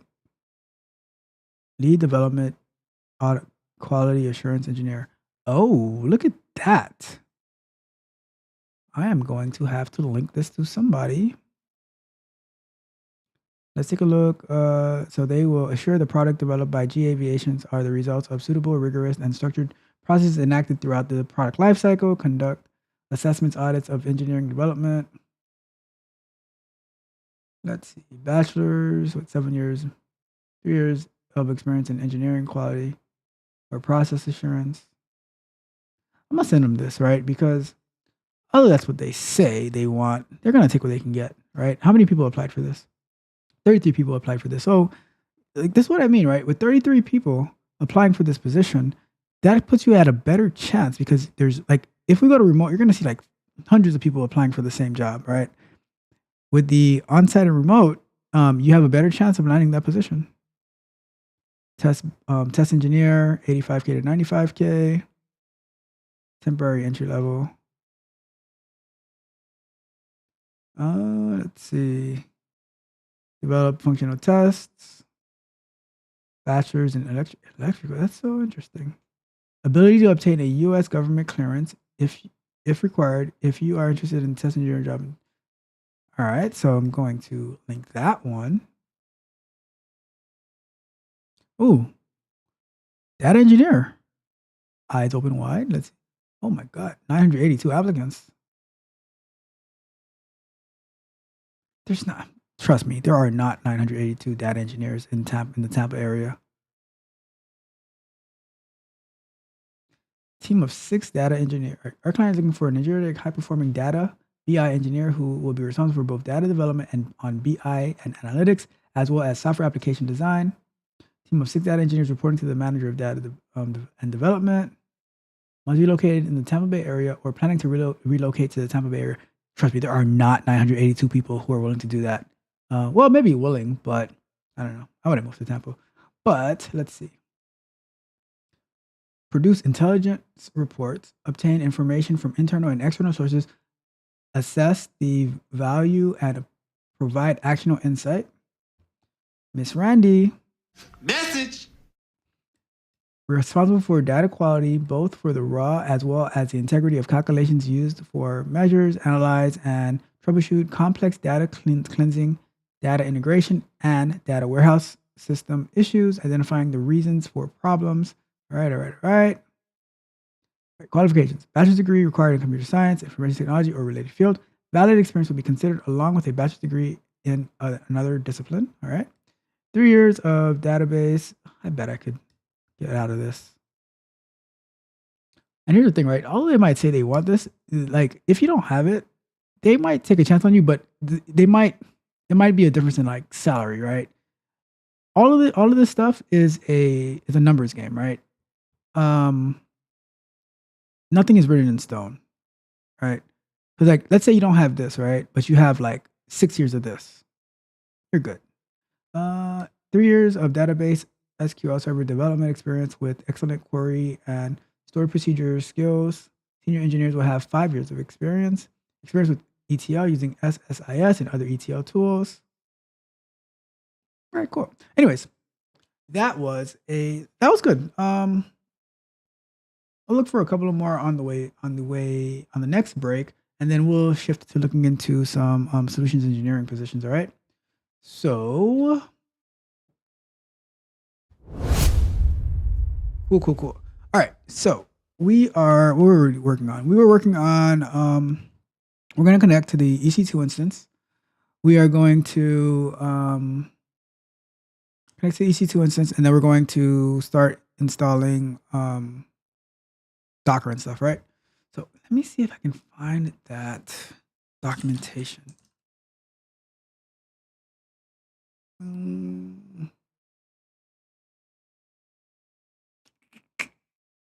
I know where I can find it, I think. Let's see if I can find it.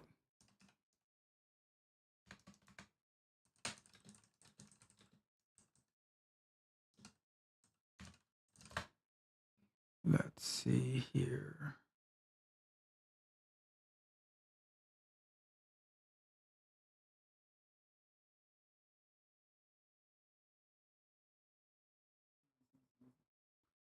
Let's see here if I can find it. Did I link it? Let's see.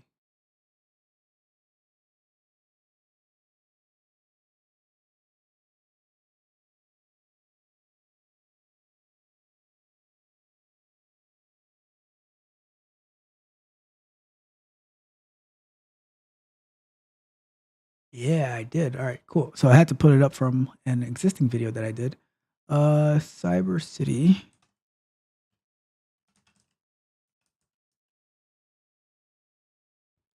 Cyber City. So we'll do this, right? So you can see this video that I created maybe 2 months ago, where I went through installing Docker on an EC2 instance. And I did that. And we're going to use that same documentation. I don't want to sit through and watch the video. Use the same documentation to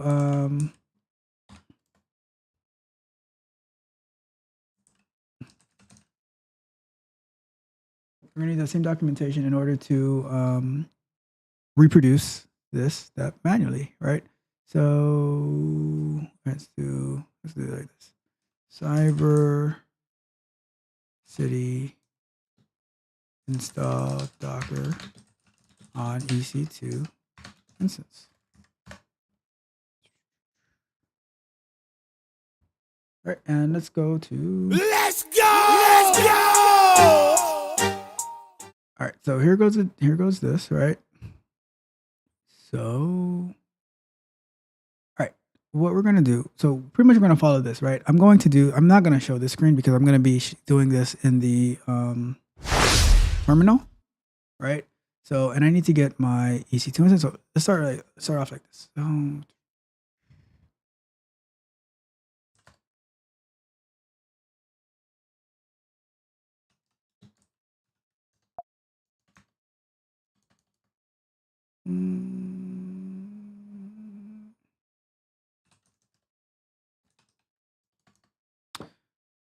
let's see.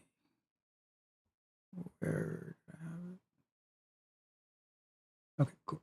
So we're gonna go to documents, TCR, tutorials. All right, so now we're gonna do SSH EC2 dash user at, and then we need to get I'm getting the URL for the instance from AWS.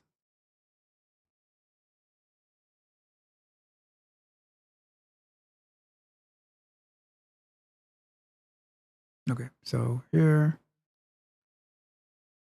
So inside of EC2, I am going to copy this right here. And we're going to go here and forgot to do something. So let's do -I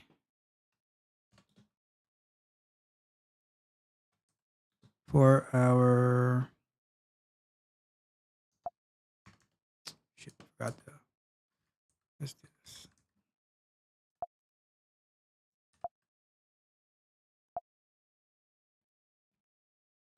What's the name of it? AWS Keepers. All right, cool. So AWS. All right, so we're gonna appreciate you. Let's see. Welcome to the channel.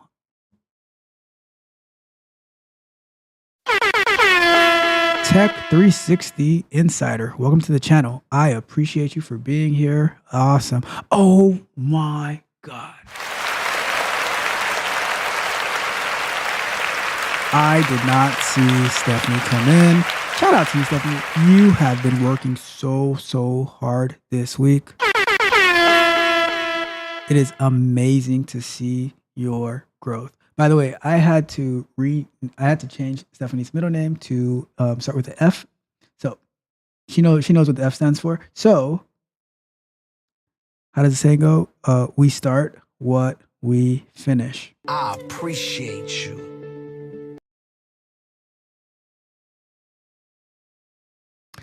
We'll get that afterwards. Okay, cool. So I have to get that set up over here. I mean, all we do is win, man. You know that. Just for you. All right, so here we are. So now we need to do, all right, we're going to do SSH-I TCR, and then we're doing EC2 dash.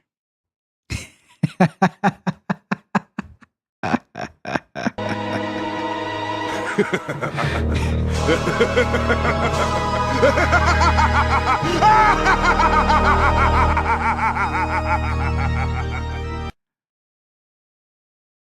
tech barbarians are amazing, I must say. We're coming for you. We are coming. All right, so let's keep going. So user at here, and yes, and we are inside our AWS instance. All right, so now, here we are. We're going to do in here. We're going to create a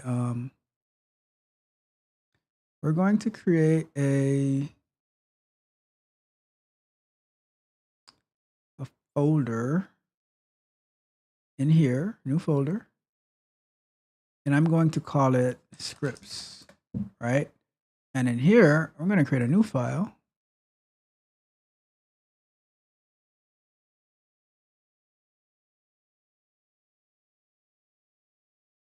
And I'm going to call it ec2 setup.sh, right? And, oh, sure, why not? This is why I love using these IntelliJ softwares, or these JetBrains softwares. They always have something to add to it, right? So ec2 setup, right? And we're gonna do bin bash, I think. Is that how it goes?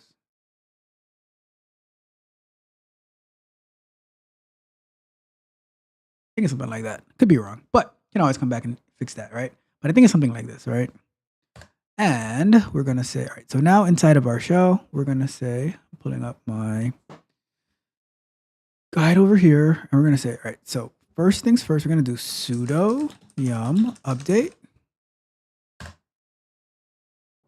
Nothing to do. So in here, I'm gonna also do, so let's do update, let's do yum update. So sudo yum update, right? And then we're gonna do, so we're gonna do search for Docker. So we're gonna say here, sudo yum search Docker. And something is found something. So let's say here, sudo yum search Docker, right?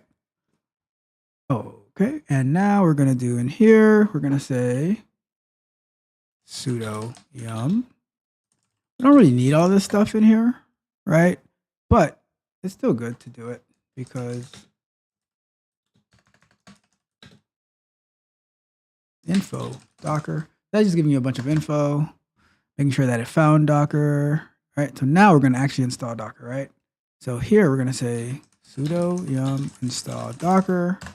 Docker is being installed, and would we like to install it? Yes.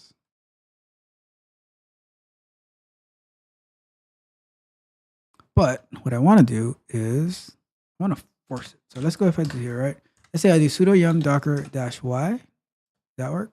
Yep. So here I'm going to do sudo yum install docker -y. Right. So now I don't need to get that question to if I really want to install it or not. Right. So we're here, and then what's next? Right. So the next thing is we have to add the user group. Right. So we're gonna say sudo user mod -a -g. Make it bigger actually. Okay. Make sure you can see it well. -g docker ec2 user. Right. So that's the command to. So let me go here. I'm gonna say so. It was, we have to have comments, right? So get docker info to install. And install docker pass Y to confirm to bypass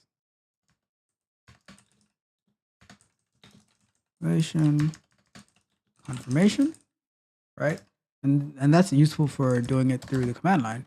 And then we're gonna say add group membership to the default EC2 user. And let's say you have a different user that you're using to do this, then you're going to just pass that username instead, right? But for now, we're gonna say sudo user mod -a-g docker EC2 -user. And what that's going to allow you to do is have that EC2 user to be able to do whatever Docker commands it needs to do, right? So we're just following along step by step. So we're going to enter here, and now that's done. All right. So yeah. So what we just did is we added the group membership for the default EC2 user, so you can run all Docker commands without using the sudo command, right? So let's just check it real quick, right? So let's say we do, right? So new group Docker. So let's do here newgrp Docker. Oh, wait a second. So let's do this. ID EC2 -user. And that is to, okay.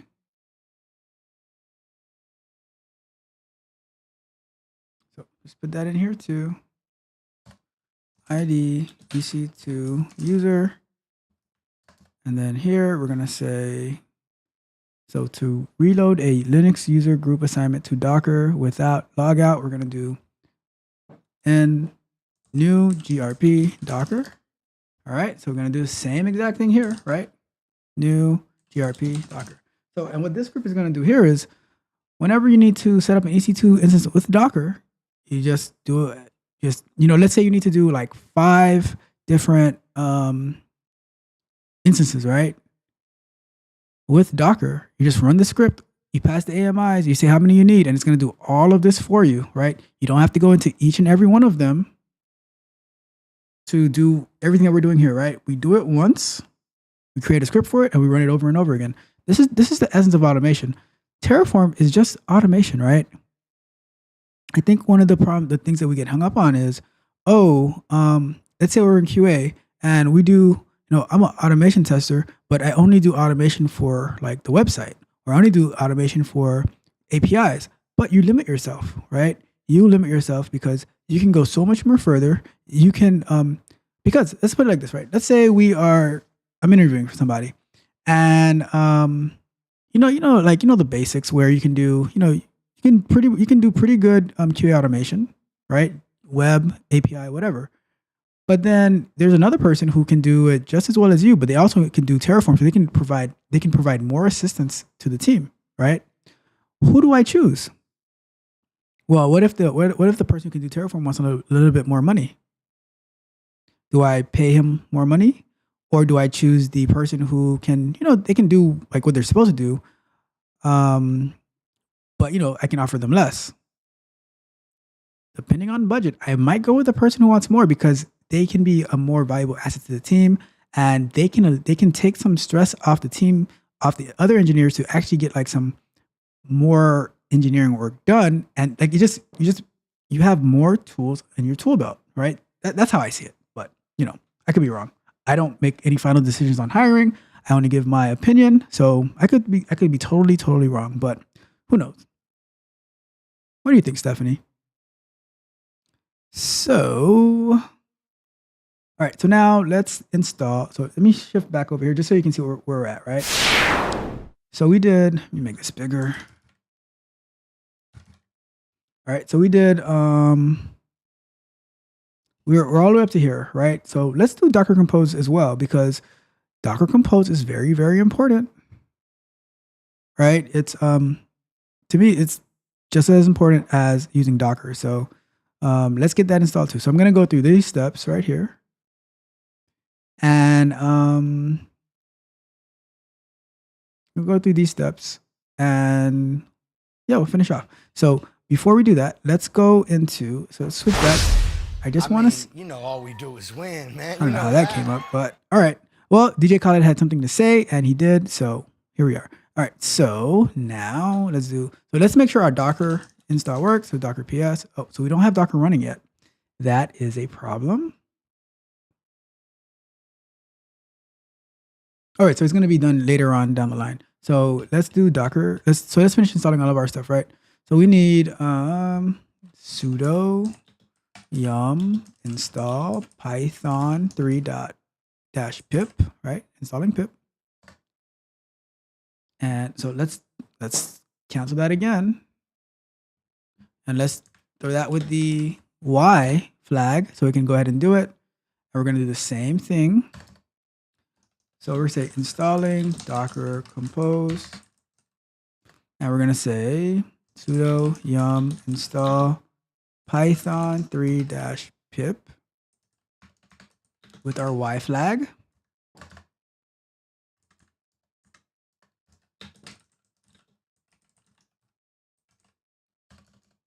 Installing pip. And then we're going to do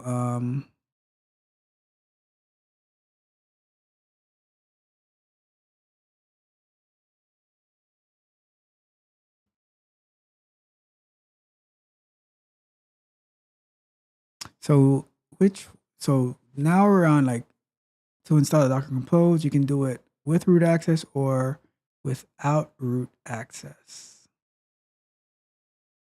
I am going to do it for now. We're like, because here's the beauty of it, right? If it doesn't work without root access, you can always go back and update the script, right? So what we're gonna do, let's find out here first, right? Pip 3 install -- user docker - compose, right? And let's see. All right, cool. So let's just put that in here as well. So install docker compose without root access. Yeah, because it's 2 C's.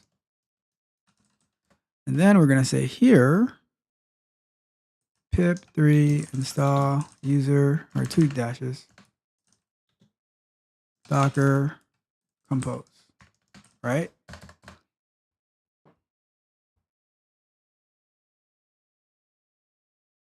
So here we are. Now let's keep going, because if we're going to try to enable Docker now, and if we have any issues, we just go ahead and we fix it, right? So enable Docker service at the AMI boot time. So what that means is once the machine starts, right? Once the instance starts, we can have it automatically have Docker start as well. So if this is going to be a machine that's being used on a regular basis, it's not going to be destroyed. Maybe it'd be shut down and then turned back on. Then that's good. So we're going to do it now, right?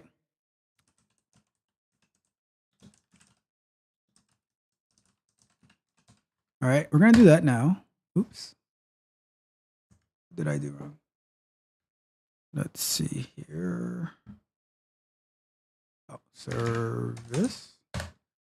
All right, so now that's enabled, but if I do Docker PS, it's still not running, right? So first things first, we are going to copy this line, and we're going to say enable Docker services, right? So this one is going to be enable at AMI, enable when AMI boots. Paste that in here, and then, but we still need to do where we say, oops, jeez. So we're gonna say sudo systemctl start docker - service. So this one right here is when you like, at this moment right now, we're going to be starting Docker, right? So say start Docker now. Put that, and let's see if this works, right? So we're going to press enter. And now if we do Docker PS to get a list, we have Docker installed. All right. So, however, here's a problem. that took us a long time. It took us almost 20 minutes to go through this whole thing, right? I mean, if I wasn't like explaining my way through it and creating both at the same time, it might have took like 10 minutes, maybe a little bit shorter. But, you know, imagine if you had to do this on every single instance that you started. It doesn't make any sense to do that. Therefore, ooh, look who is here. I was talking about you earlier, Don. I think you heard me talking about you, and here you are. Welcome to the show, Mr. Don Johnson. All right. So we are almost finished with this segment. Let's put this down. Put this down right here. So, and we are glad that you are here as well. Let's see. Move this over a bit. Where'd it go?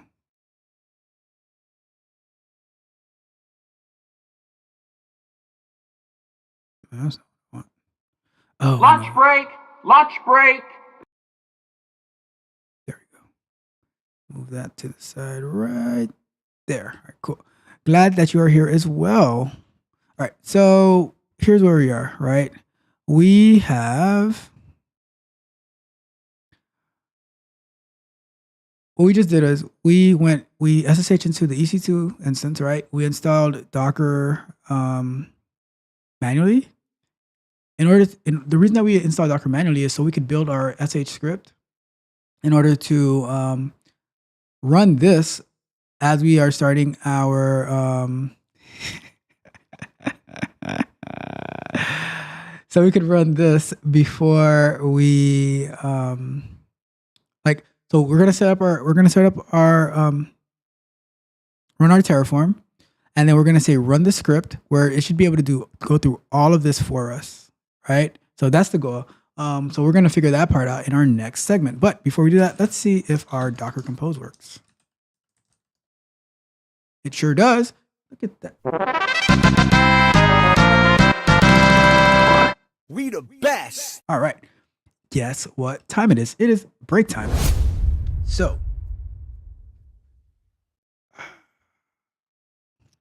Don says, Ralph gets facials before it goes live. Just FYI. Bougie. Do you have any proof of this, Don? Do you have any proof of this?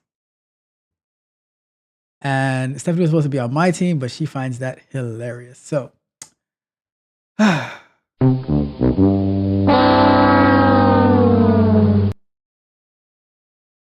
it. Well, I guess never mind. Anyways, so we're on break. Don, what was that term that you used yesterday? You said when you are like applying and stuff, and what do you do to the companies that you're applying for, to the people that's going to be interviewing you? What is that term that you used? It's not recon. Oh, remind me that word that you used yesterday. Can't remember.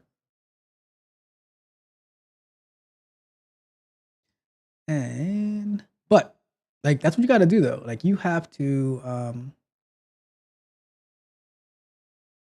you got to be obsessed with getting that job, right? Quality obsessed. All right, so while we are waiting for Don's answer, let's get back to, that's what it is. He does counter intel on the company that he's applying for, right?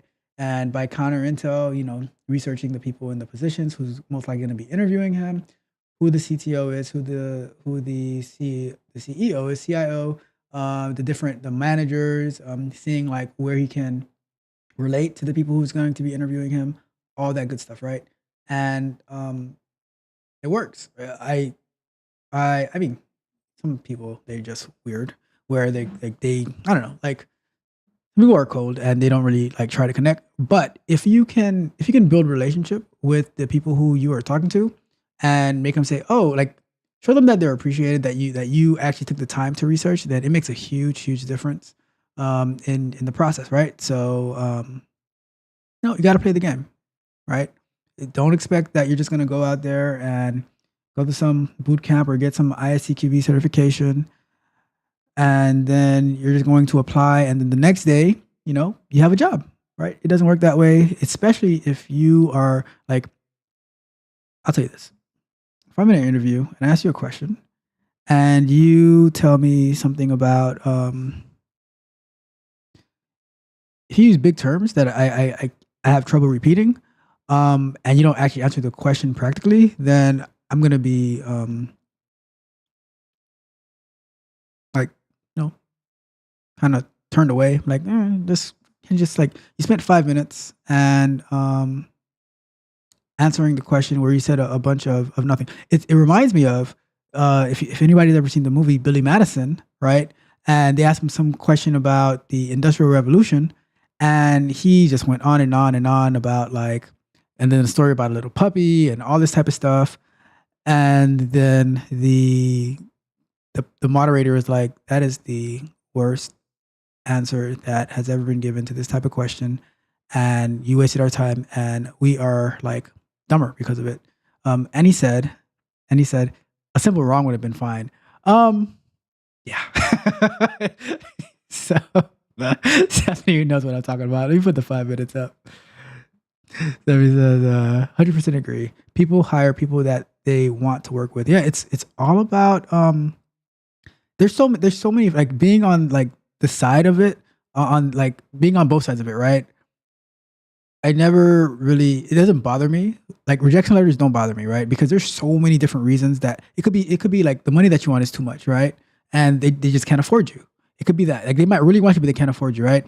It could be that one person in a panel interview didn't like they took something that you said wrong, right? So many different factors that can be it, that it really doesn't bother me. It doesn't mean much. I don't like, to me, it's just more experience in the process, and I just look at it as a good thing. I heard a quote that said, "You only fail when you don't take when you can't take the next step and you don't take the next step." Right? Can you take two steps? I don't know. I'll find out after I take the next step. Right? So, oh my God, this Billy Madison. Yep. That cracked me up. We're all now more stupid for having heard this. Shout out to Stephanie with the movie references. All right, that's what I'm talking about. So let's look up these jobs real quick, right? So let's look up for two more QA roles in the Tampa area. Senior QA engineer at Incendo. Let's see what Don has to say. Don says, also, if you have worked with the same company at different stages, it helps using examples from those companies. You may have solved something that was once painful for them. Yes, that is entirely correct, right? That's what I always tell you guys, right? You gotta add you gotta show the value that you bring. Show the value that you brought to your previous companies. Show the value that you're going to be bringing to this particular company, right? Why should, like, any interview you go to, right? The number one question that should be at the forefront of your mind is, every time they ask you a question, I'm answering to tell them why they would want to work with me. What value did I bring? Like, what can I do for you? Here's a question, right? Which I don't like giving out these interview questions, because that's definitely going to be a Patreon video. But here's one question, right? You ask them, like, so what challenges are you guys looking to accomplish by filling this role? No more. That is it. Now, I'm just going to give you that one question, and you're not getting anything more, right? So here we go. All right, so let's look at this one, right? So we have senior QA engineer, location Irving, Texas, Tampa, Florida, Piscataway, New Jersey, Atlanta, Georgia. Hybrid, full-time. So here we go. QA experience with more than 7+ years in automation testing using core Java with Selenium is mandatory. This ain't mandatory. I'll tell you that right now. That's not mandatory. How many people applied for this? 101 people. There's other locations, but it's not that many people in Tampa to fill that job. All right.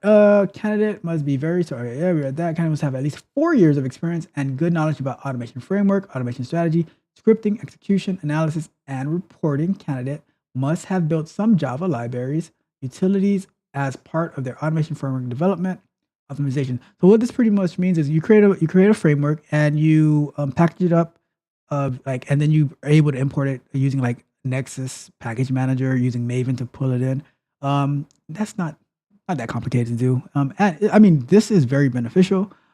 Stephanie, write that on our list of things to work on, right? We are going to, after you get your framework, we're going to externalize it, and we are going to package it up as a library so that you can pull it into other frameworks. So then you can say on your resume that I have built a framework. All right. Candidate must have working, and we can push it to, like, we can actually host it on GitHub or push it to MVN repository, one of the two, right? Something like that. Candidate must have working experience on various automation frameworks such as BDD using Cucumber and TestNG. Candidate should have prior work experience in build management tools such as Maven, well-versed SQL, defect. All right, cool. This is a recruiter. That's a recruiter. If they put their cell number, that's a recruiter. All right. And you see, trust me, I love doing these explorations. I Get a love move looking on, for back these. to work, chop chop, let's go. Come on, get a move on. You're back to work, back to work, back to work. And I love doing these explorations. I love looking for these jobs that you guys mentioned. But the most important part of me doing this, right, is to do counter intel, as Don said, to do counter intel for my tech barbarians. Because I'm like, oh, okay, this is what this job requires. Boom, add it to the list. We're gonna get to it. We're probably gonna get to it this week or next week, but we are gonna get to it because as you build out your framework, we're gonna say, okay, here are all the things that I can reuse over and over and over again. And now we're going to pull that out, put that in its own little package, and then we say, all right, we're creating a new project for, let's say we're going to automate some application that we're building, right? So we're building some application that we're building, and they say, okay, we need to automate it, right?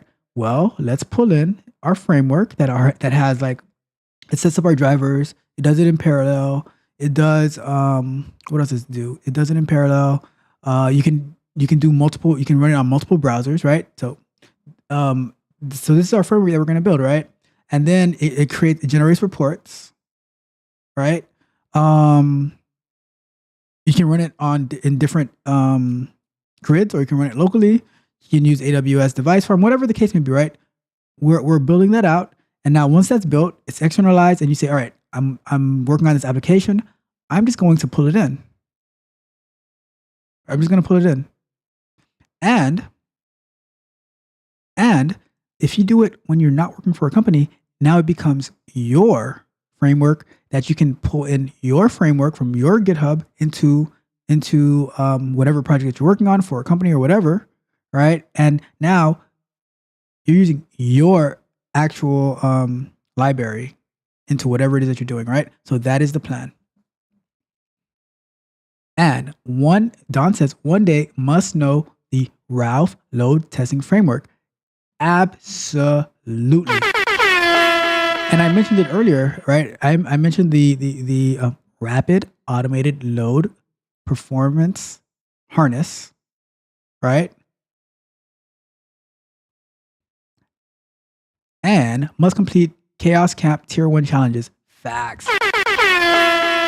So you probably weren't here yet, Don, but I remember yesterday I said I'm going to take it as a different approach to the challenge. Well, I got a lot further this time. You know what? I'm just going to pull it up real quick. Just so, now that you're here, I'm just going to pull it up real quick because, the camp, chaos camp, tech barbarians, we get priority over everything, right? So go here, and I'm just going to pull it up. Let's see. Do I still have it open? I think it's this one. Nope, not that one. Let's see here. Let's open it up real quick.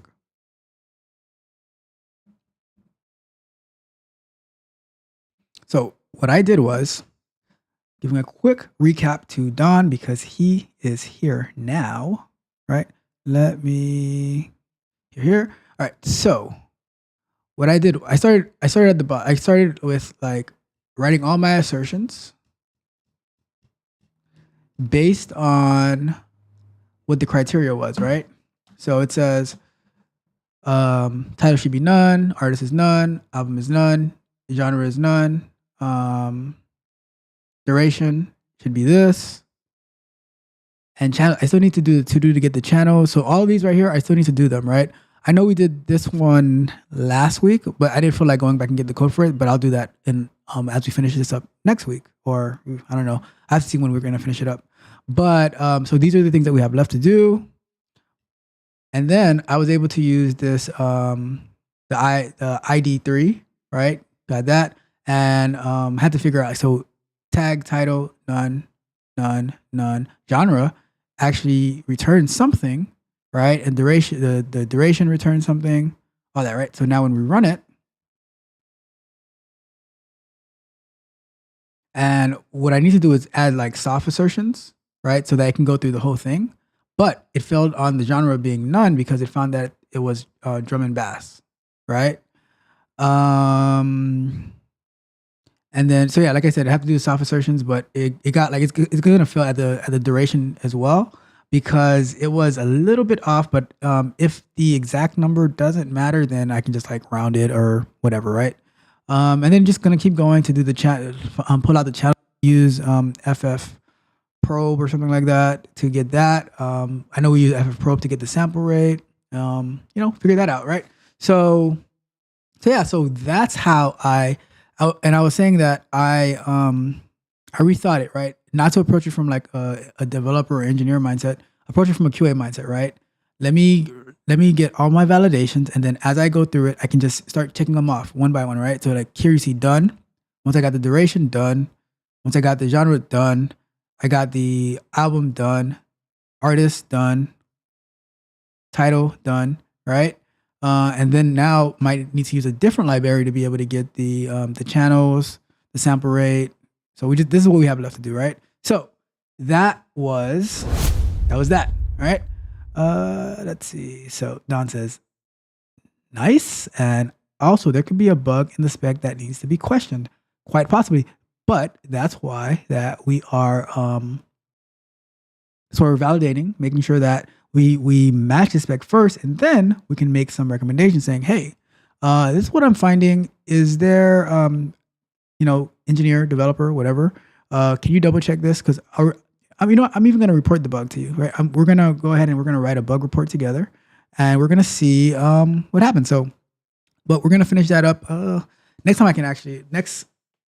I don't know. I have to figure out what's going to happen next week, next weekend. So here we are. And so just wanted to show that to you real quick, Don. And 70 says, description for joining the Tech Barbarians. I think that is an amazing description, but we can also build our Tech Barbarians to be able to crush these challenges, right? Maybe it's to be description for remaining a Tech Barbarian, but we will take Tech Barbarians and we will build them up, make them amazing. Insert position here, right? So let's finish up for today, right? Let's do one more segment using Terraform, and we can. And Don says, this is wonderful. Did you show them the doozy I showed you? No, I did not. I did not show them that one yet. We got to think about that one a little bit more. And I didn't want to go to the domain, and it's with the SSL thing. So we'll probably pull that up next Sunday's show. Not sure if it's gonna be this coming Sunday, but we'll figure that out. And I want to try it too, right? I want to try that challenge. And I want Stephanie to try it first as well. I'm gonna have her work on it this week. So make a note of that, Stephanie. I have a challenge for you. It's a very, very mean challenge that Don created, but it's gonna be fun. So we're gonna have tons of fun with it. All right. So I'm gonna save that. That one we're saving a little bit, right? Because I really, really want to do that challenge. And I think that's gonna be a very, very good learning experience. Cool. No worries. Yep, let's do it. And yeah, no big deal. And if you need to, I can host it as well. So I can actually host it on the put it on the techcoachralph.dev. We can put it there as well if you want. So you let me know. All right, so let's get back to this. Let's do our last segment. Where are we?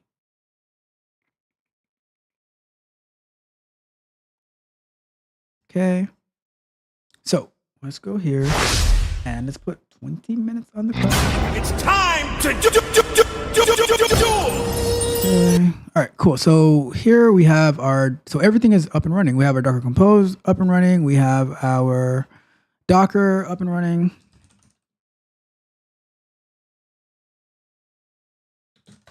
So the next thing that we want to do then is let's do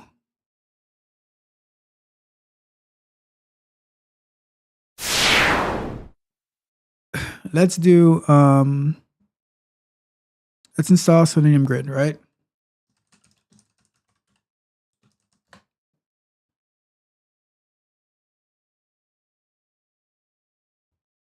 So go here. I do need to, I gotta think. I know I'm gonna need to open up the port, but I might not need to do it on this particular server, right? So let's go to, where's the Docker run command? So let's take, I don't want this one. I want I don't want Firefox.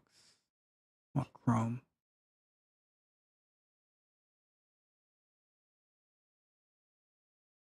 Let's copy this line right here. And I just want Chrome latest, I guess. I don't know.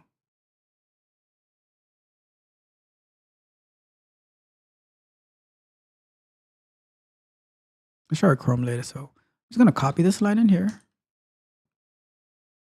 I'm gonna take this out, right? Chrome. And if we run it, I hate when I do that.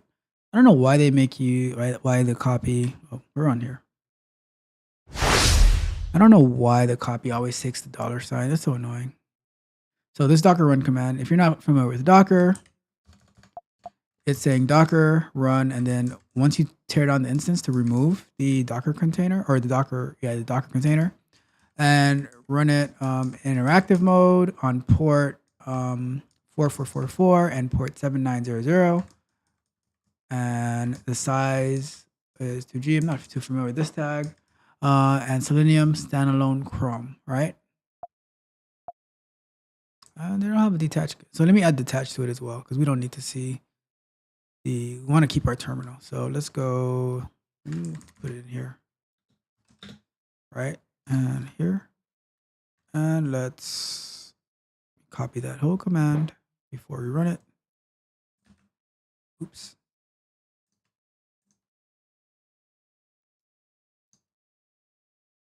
Let's run it, see what happens. So right now it's setting up Selenium Grid. I know Stephanie's very familiar with this part now.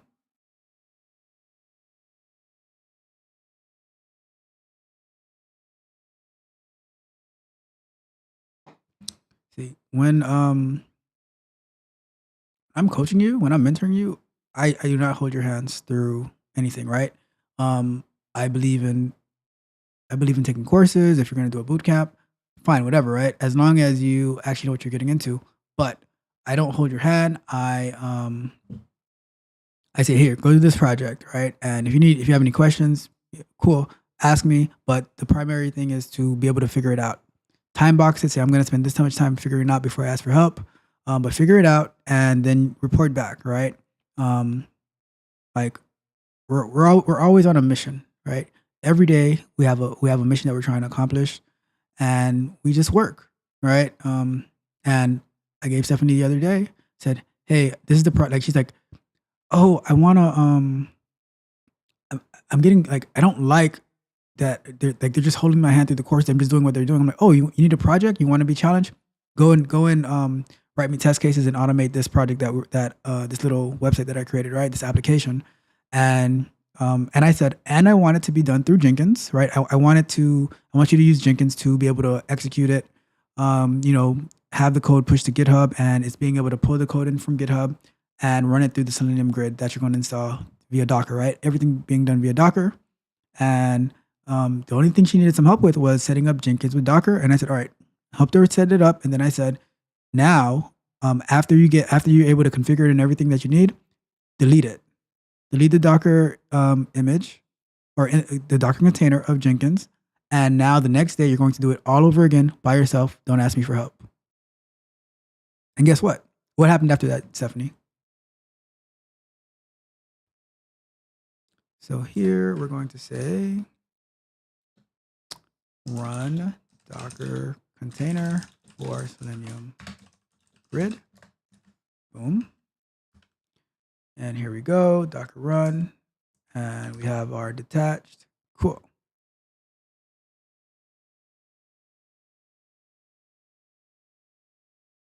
And 70 says it only took her a minute to do it again, right?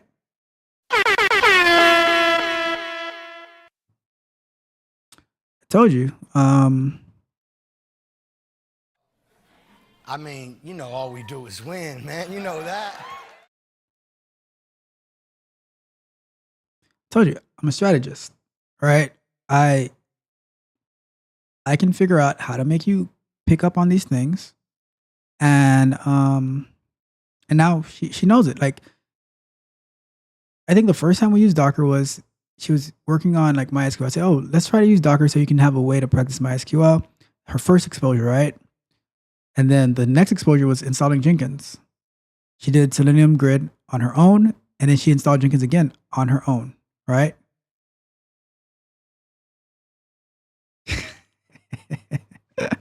You so silly. You need to do a deep fake. Let's do it. Let's do it. All right. So now we have Selenium Grid installed. Let me see if I can get to it because I don't know if the security group is open for it. So let's say we have. All right, let's see if we can get to it. Right? Oops, not that one. All right, let's go here. Gonna go here, and we're gonna go to this, copying that EC2 public URL, and we're gonna say 4444.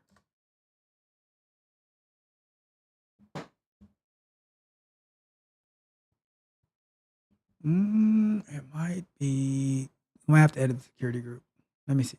All right, so if it's not up yet, then something's wrong. So let's go here and let's go to the security.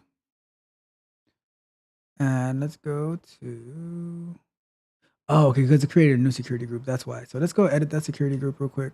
And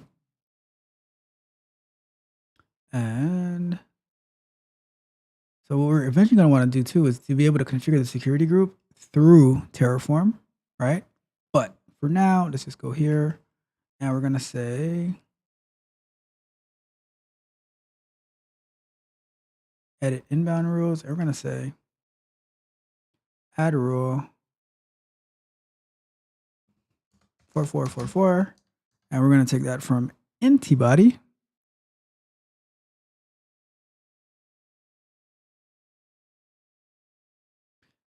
Yeah. I need to get to the port 4444 though. So now when I go here, it should come on. Boom. There we go. So we have our Selenium Grid up and running, right? So that means we have our shell script to be able to set up our EC2 instance with Docker and then set up the Selenium Grid to be able to do all of that, right?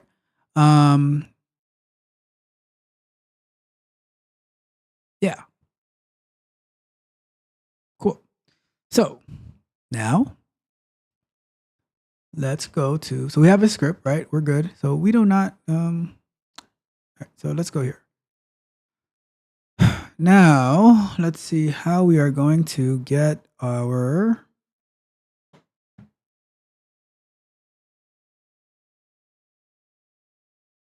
how are we going to get our, all right, so let's see. We need to create, so we have our shell script and we're going to need to do, all right, so let's close this out, close this out. So we have our resources and let me see if I can find this information. All right, cool. So here,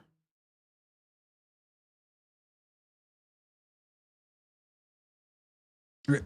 So we go to, let's see how they did it. All right. Let's go here. It's demo 2. And let's close all of these out. So now I'm looking at from the course, I'm looking at the code that they gave, right? So we have our shell script, right?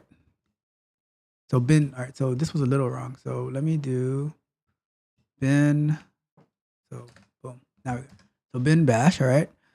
And we want to do,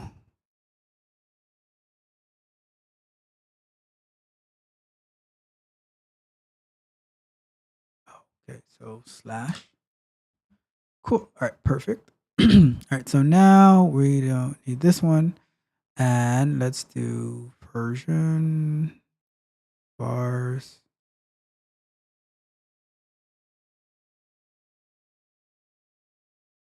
Okay.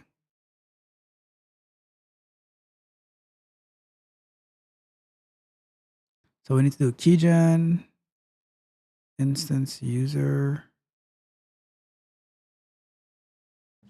All right, cool. So we probably have to change this right here to be.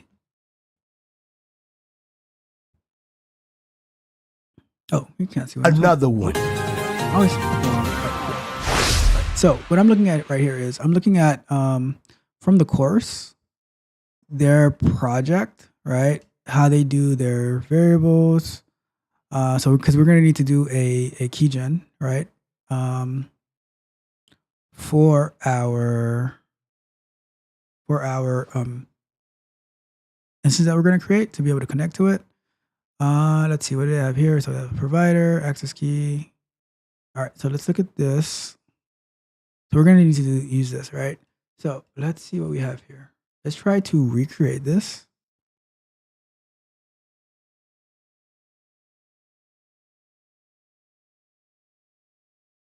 So let's go with our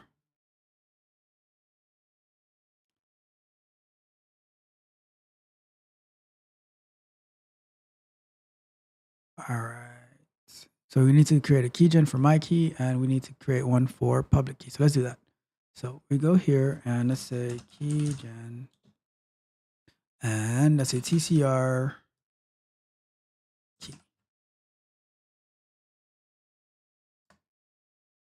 Oh, really? All right. So let's Google a bit.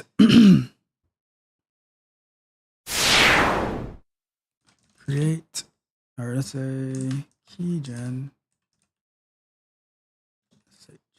Create. All right, so generate a SSH key pair, SSH dash keygen. Okay, cool. So let's try that.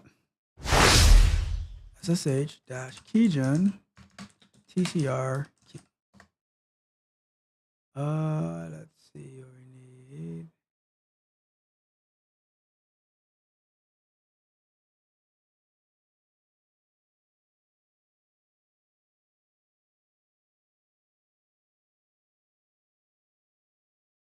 So how do I generate? So it's this.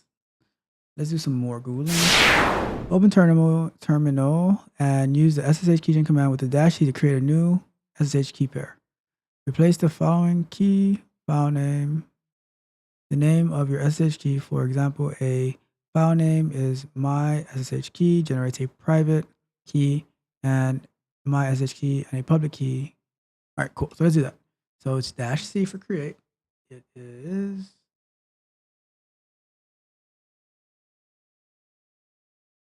All right, so let's try that.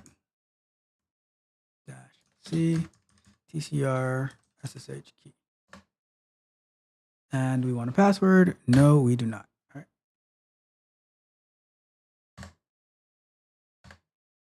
Cool. So let's do ls. Where to create the keygen? Where did you create it? Oh, it's in here. Okay. Guess we can do that. Enter file in which this.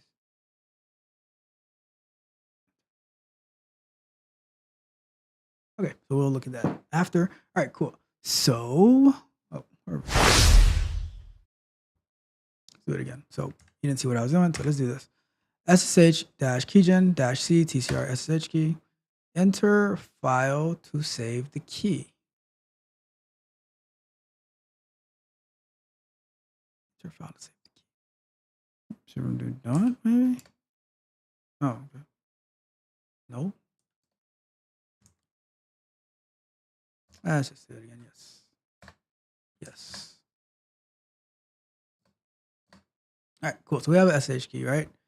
Now, if we're looking, let me minimize this. If we're looking here, we want to say, have a variable. All right, so let's look at instance. We have, so we can, all right, so looking at what we're doing here. So we have the script.sh. We have our temporary script location where it's going to put it. We have our AWS key pair with my key, public key. Okay, so what we're going to do,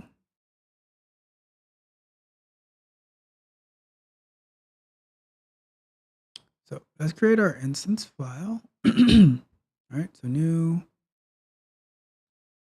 instance.tf. We're going to replicate this, okay? So we have resource AWS key pair. So here we're creating a key pair, right? So we're not doing it through the actual AWS, right? Because you know how when you create the key pair in AWS, we're creating our own, right? So key name equals, what did I name mine? Mine was called TCR SSH key, right? And then public key is file and var dot. So what I'm going to do, I'm just going to put it in here for now, right? And then we will move it after. So var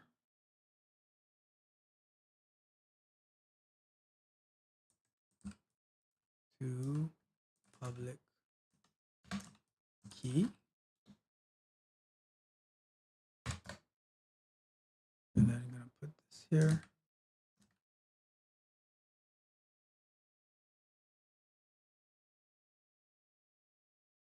Okay, so let's go put that in quotes.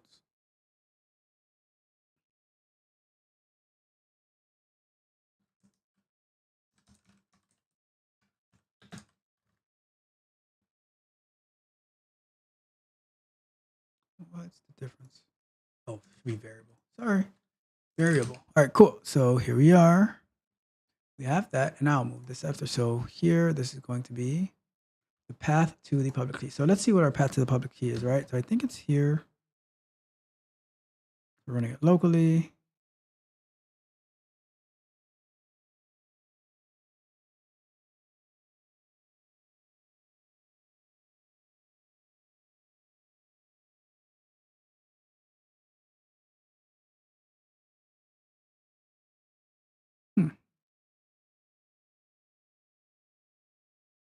See something. Go in here. Want to investigate something real quick.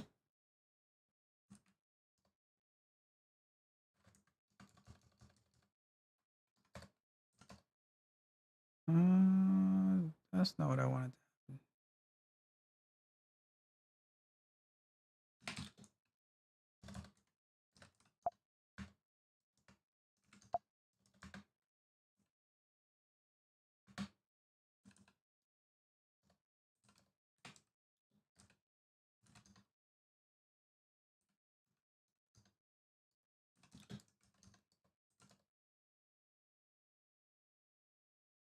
All right, so that doesn't make any sense. Oh, wow, time flew on this one. Gonna go for a little longer, don't tell anybody. All right, so path to, why did that, let me see something. Let me read this real quick. So, okay, so I need to do this better. I was just trying to, all right, so let's do SSH-key gen -t rsa -f squiggly line SSH, key file name,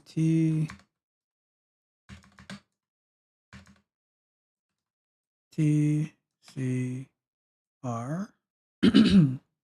SSH key pair, Lunch break! Lunch break! dash, dot capital C, username. Let's call this name Tech Coach Ralph dash B.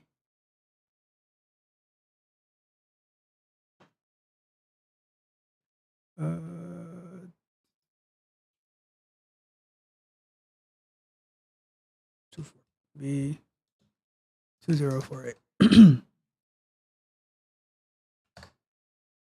Nothing. Cool. So now, hopefully that key pair thing didn't mess anything up. But we have, cool, we have it now. All right. So now I'm going to just copy this right here and say that the default value is here, right? And then if we're looking at our other one, we're going to say that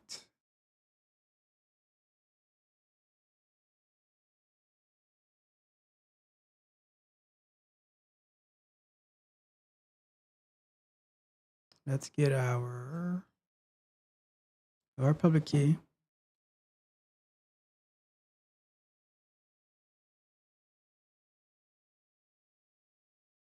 Let's go to our resource.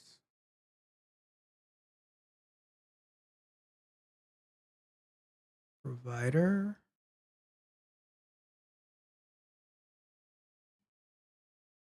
AWS key pair. Resource here. So let's move this one to our instance. We have two resources. We have an AWS key pair resource. We have an AWS instance resource, right? Name TCR example. All right. So now we're going to add to this key name AWS key pair dot my, or no, this dot, what is the name of this?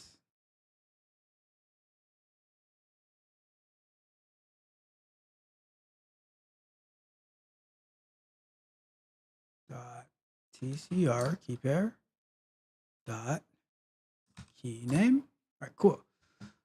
So here we are. We got our instance type. We have our key name. We have our AMI. Okay, so now let's go with our provisioner file. And we're going to say source equals, and this was going to be in the scripts folder /ec2-setup.sh. And the destination equals tmp/ec2-setup.sh, right? So here we are. We have our provisioner. Now, let's go another provisioner.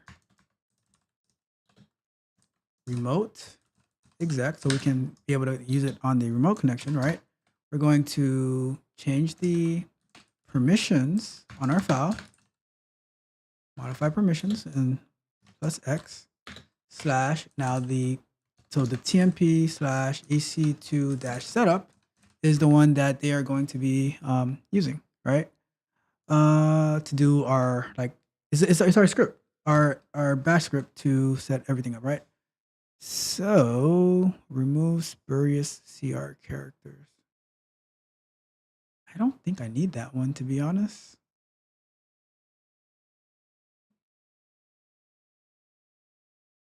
I'm gonna leave that one out. We can always add it back if we need to, but I'm gonna leave that one out for now.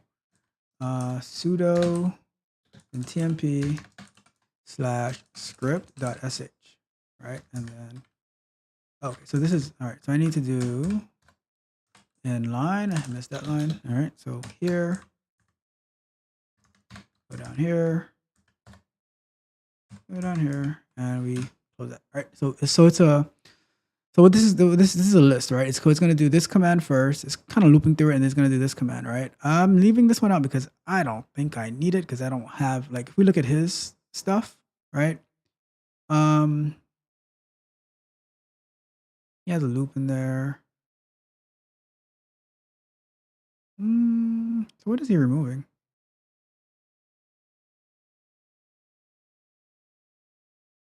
I don't know what he's removing, but I'm gonna leave it out for now, right? I am not the most well versed with these SH scripts, but always going to get better, right? So now let's do our connection.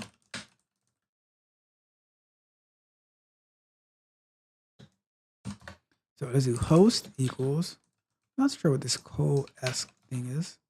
Self dot public. So where is it getting this stuff from then? Let's see if we can find out. Okay, so let's do self dot public IP, self dot private IP. Not sure where that's coming from. Type equals SSH. Where's our connection type? User equals, let's do instance username. So I'm guessing that's in the var. Yep. So what we're going to do in that case is we're going to, because I'm just putting everything in this file right now, right? And then we can migrate it over to the other one. Variable instance username default equals tech coach Ralph. And here we're going to say var dot instance username. Right? And then if we look at this one, and then so now the private key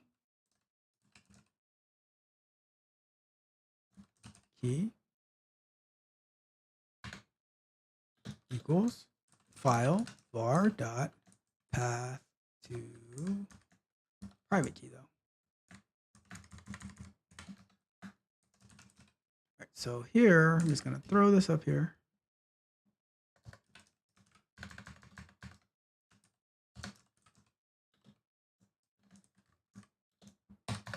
Default. And then here we can say, I think it's this one right here. Wait a second. Which one is the public? Which one is the private? So give me a second here. Public would be the pub one. So the private would be the non-pub one? I don't know. I'm gonna get confused. Let's see what the documentation says.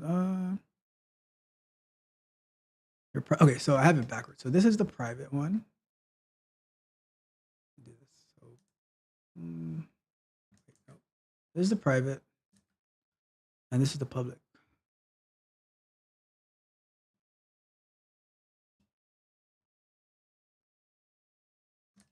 So after we're done with this, we are going to wrap it up. Actually, after we're done, I'm going to do that quick look for that solutions engineering position, and then we're going to wrap it up. Okay, cool. So the only thing is we have the public IP and the private IP. Let's see what that is all about. So let's look at the variables.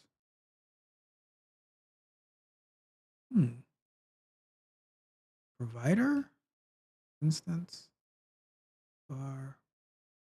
I'm not sure where that one is coming from. Not sure where that one is coming from. Let me see. Instance. It might be something that gets set after the, after the instance is up. It might actually set that, but why is it not giving an error here though? Connection, host.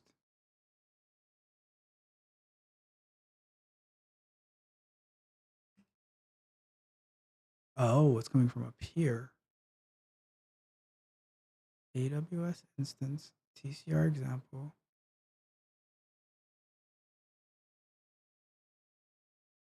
It's comparing the two. I have everything together.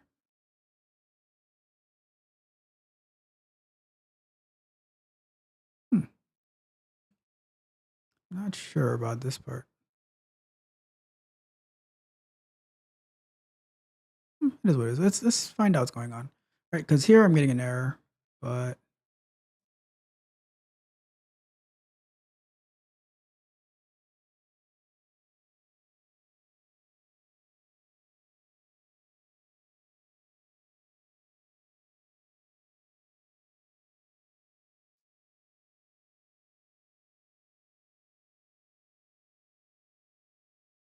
let's see here.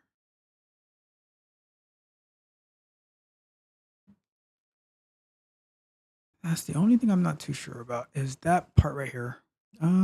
Let's see here. Let me compare. Key name, size, have TCR example, AWS instance, resource, MI, it's region.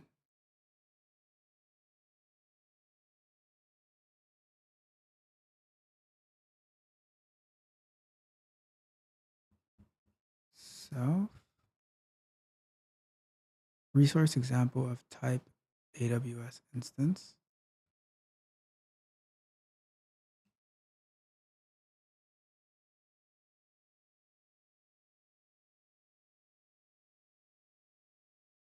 Maybe I need to do Terraform in it.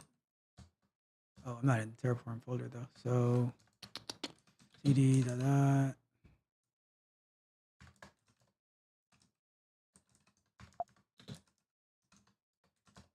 Nope. Where are we? So this is in which folder? CD Python projects. All right.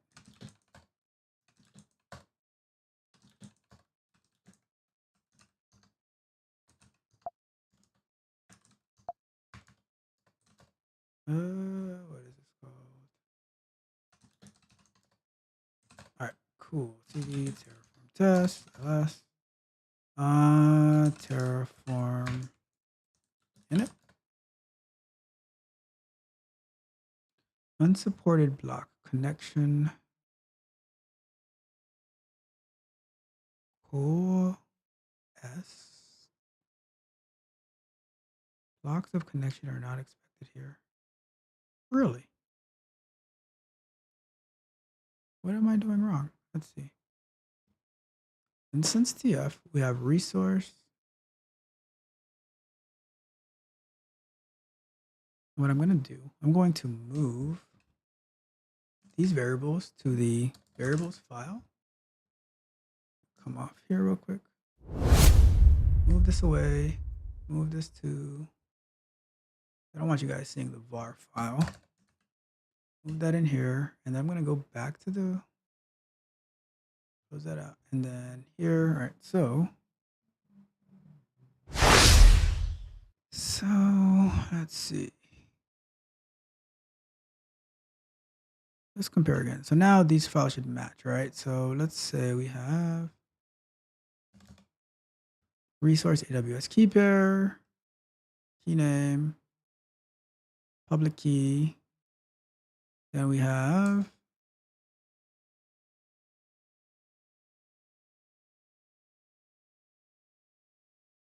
resource AWS instance, TCR example. We have our AMI instance type, key name, AWS key pair, .tcr, key pair, key name, okay. Provisioner file, source. We have our source. Destination, we have that. Provisioner, remote exec. Inline, chmod, comma, co, the file, and then connection.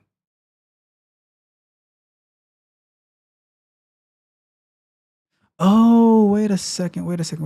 There's something missing. So under resource, okay. I didn't see that. All right, so all of this is under resource. Wait a second.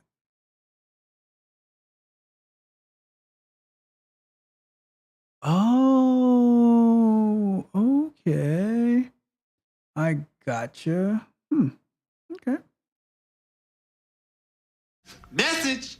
Gotcha. All right, so this has to go then. This doesn't close here. And then I probably need a second one. Got it. Okay, cool.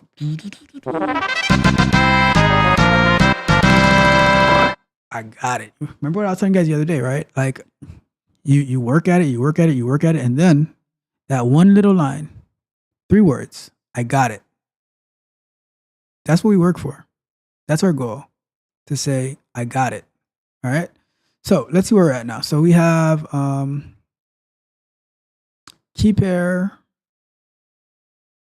We have our instance type, the file to set up, the connection. Is there anything else that we're missing? All right. So now I think it's time to give it a try, see where it fails. I'm pretty sure it's going to fail somewhere, right? But what we're here for, so.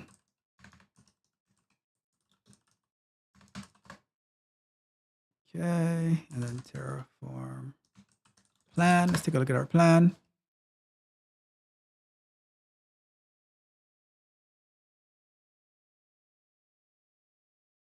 So it's going to apply the public key, key name, security group. So the only thing, let's see something real quick, right? I wanted to end, but I just can't. Addicted to winning. Jeez, because we're so The only thing close. I'm addicted to right now is winning. Well, actually, no. Let's do this. Right. Let's run it. See what happens, and then we can always run it again. Right. So let's do Terraform. Apply. Boom. And while that's running, I am going to. Yes. While that's running, I am going to look up how to do Terraform security groups. Right. Because we could wait for the course to get us there, but what if we can just figure it out on our own, and then we can set the security group to have port 444 open, so then we can just go to it and we can win. All right, so let's see.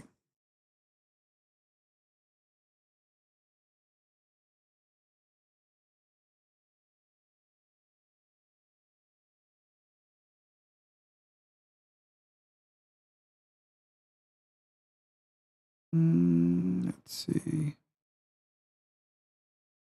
So we need to create a VPC.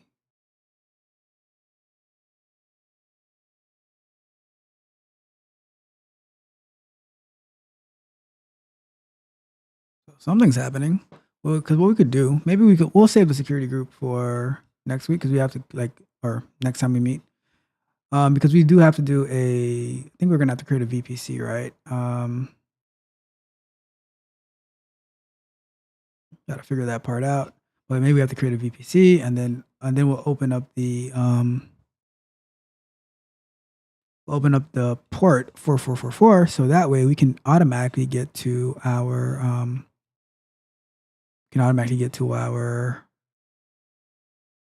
Selenium Grid instance, you know.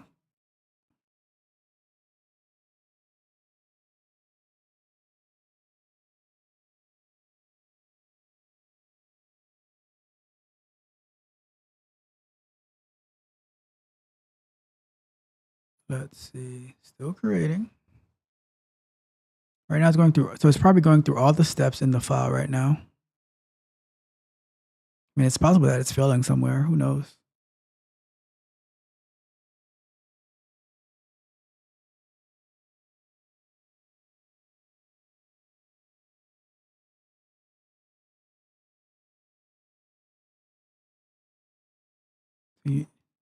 So what our research is, do you need a VPC in order to be able to do this?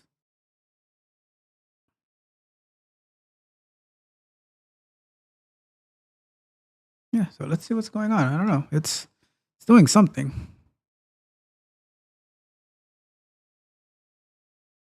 Wish I could get a log of what's going on. So creation complete. After 1 second, creating, still creating, provisioning with file. So right now it's on the file step. And I don't know what part of that it's on. I wish I could see.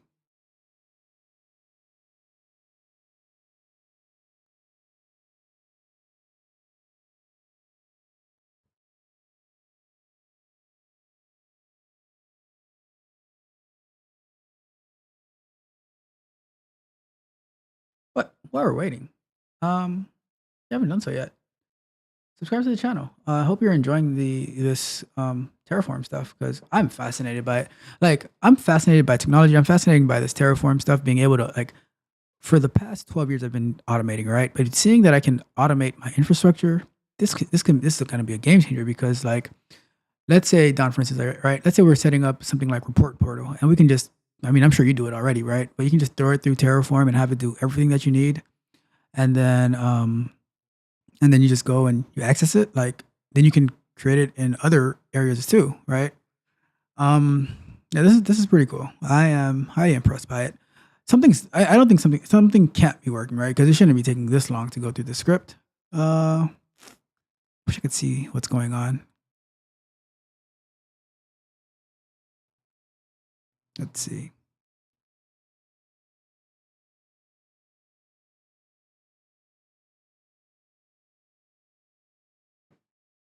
Let me see if they have Terraform logs.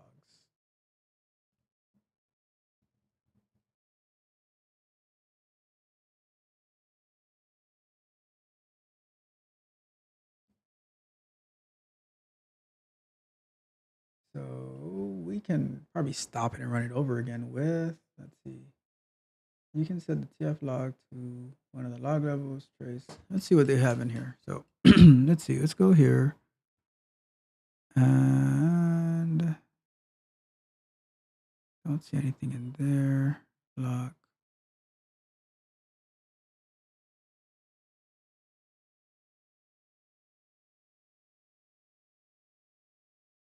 So Don says, set up and tear down at another level. Ephemeral environments is awesome. Saves money also. Yeah, I'm sure it saves, like, even like human capital that it saves, because you don't, if you saw how long it took it to go and do that part manually, all right, it failed. If you saw how long it took it to go do it manually, this would be a lot faster. So, all right, so if failed, none public key, no supported methods remain.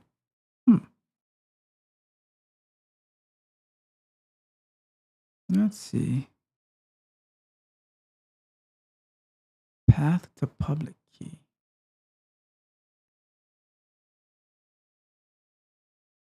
Path to public key.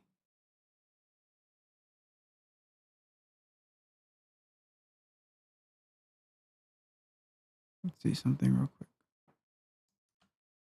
Oops. Copy. Let's see. Cat. Damn it. Cat. Let's see what happens here.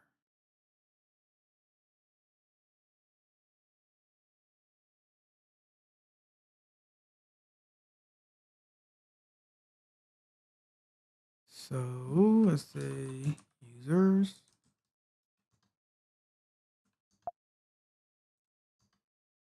Search.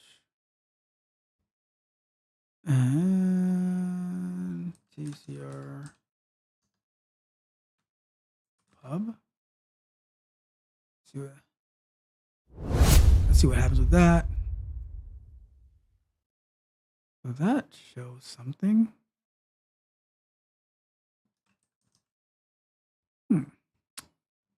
So looking at the error, it says AWS instance on instance.tf line 12.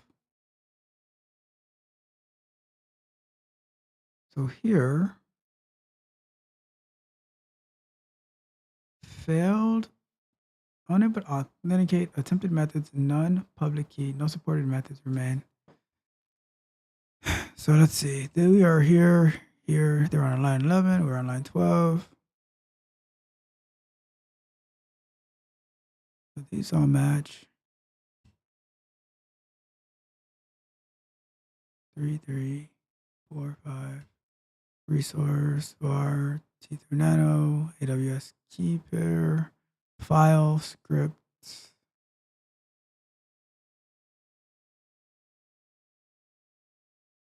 Okay, there's a script. There's a minus scripts.sh. Wait a second. If I'm in this folder, Oh no, we're in the same folder, right? Scripts. Yeah, we're in the same folder. And remote exec. So we're not even getting to that point right here. We are stuck here. So what do? We Google the error. So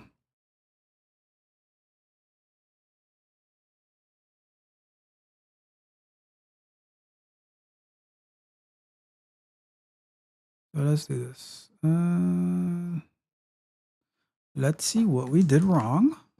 We got pretty far, right? We got all the way up to this step. Or you didn't see it, but so let's go to boom. No.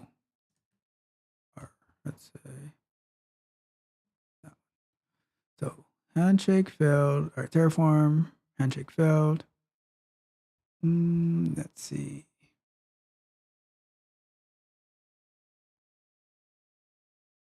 Change the permission of key private to 600, solve the problem. This was answering another, but that didn't work for me with Google. All right, so all right, let's take a look at this, right?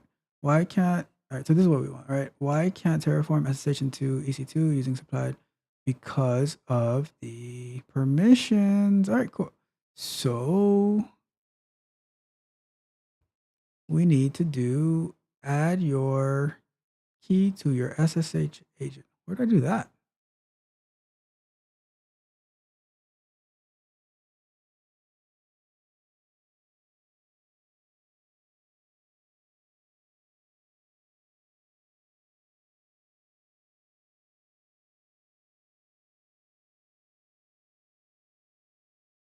That's it.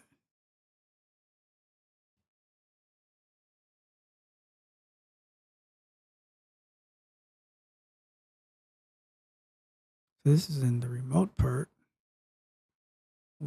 So you're not saying where to do this, right? So let's go back some more. Let's say Terraform.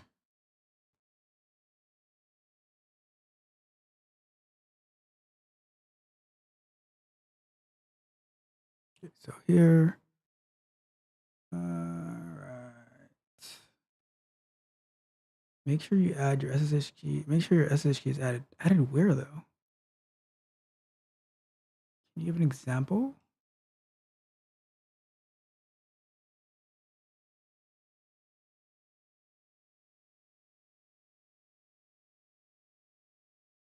Do I? Any insight, Don?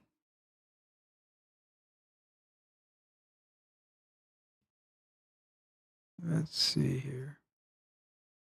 Try that.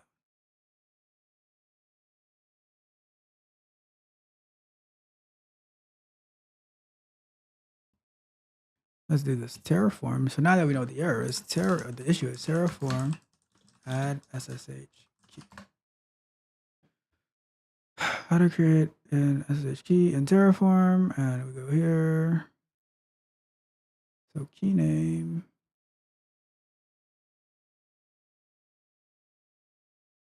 This is creating it, but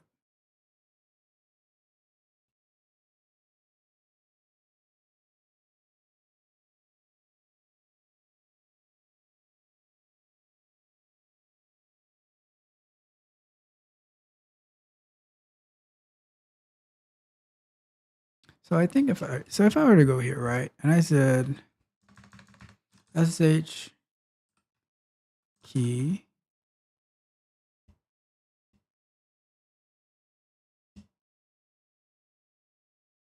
how to do this, right? If I do this, and I say SSH add, all right, so if we go here, if we were to go here, right, and we say SSH add, and then .sh, and then tcr key pair.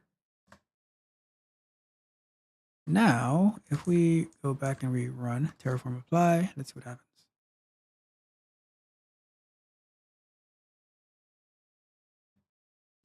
Make it smaller so you can see what's going on. Make this bigger.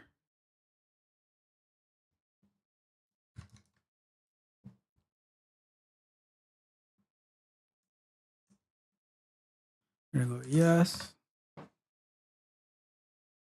Let's see what happens. Because it's storing the first instance, it's gonna create a new one.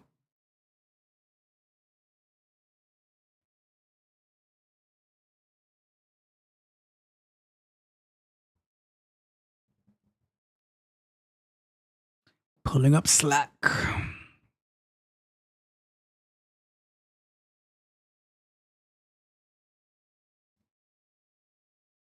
See, we got a network of people here. Always got each other's back.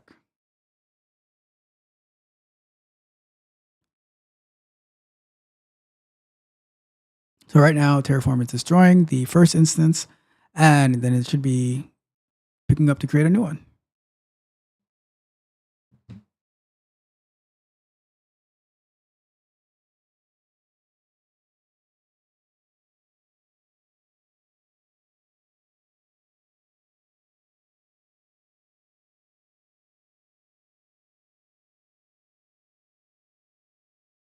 All right, let's see.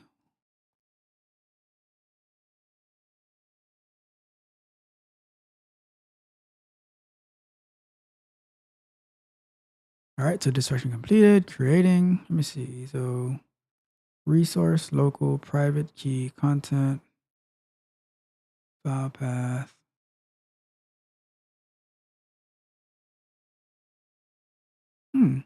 Interesting.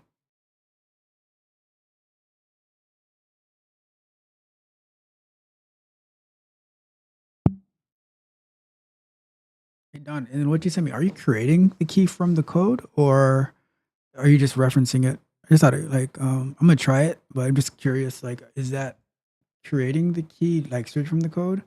Or are you is that what I did? I don't know. Oh, cool. I will definitely update it to try that then. Let's see. So where are we now? We are provisioning with file. If it doesn't work, we're just going to pick it up next time because I have Scott's to go. But we made a lot of progress.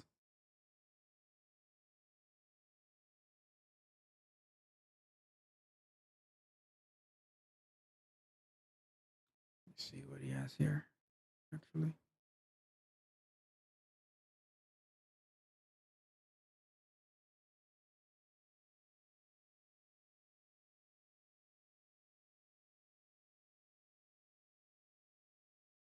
Yeah, I think it's getting stuck at the file part when it's trying to SSH into the to the server. Let's see here. Oh, I just see the exact same thing that Don was talking about.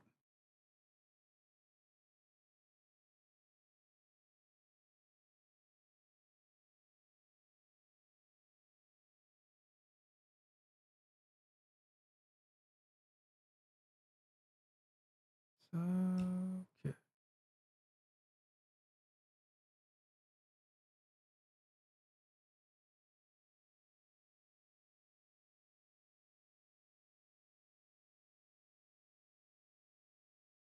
Yeah, I think I'm gonna just try this part because it shouldn't be taking this long. This should go really, really fast. So there's something wrong with the. Let me stop it.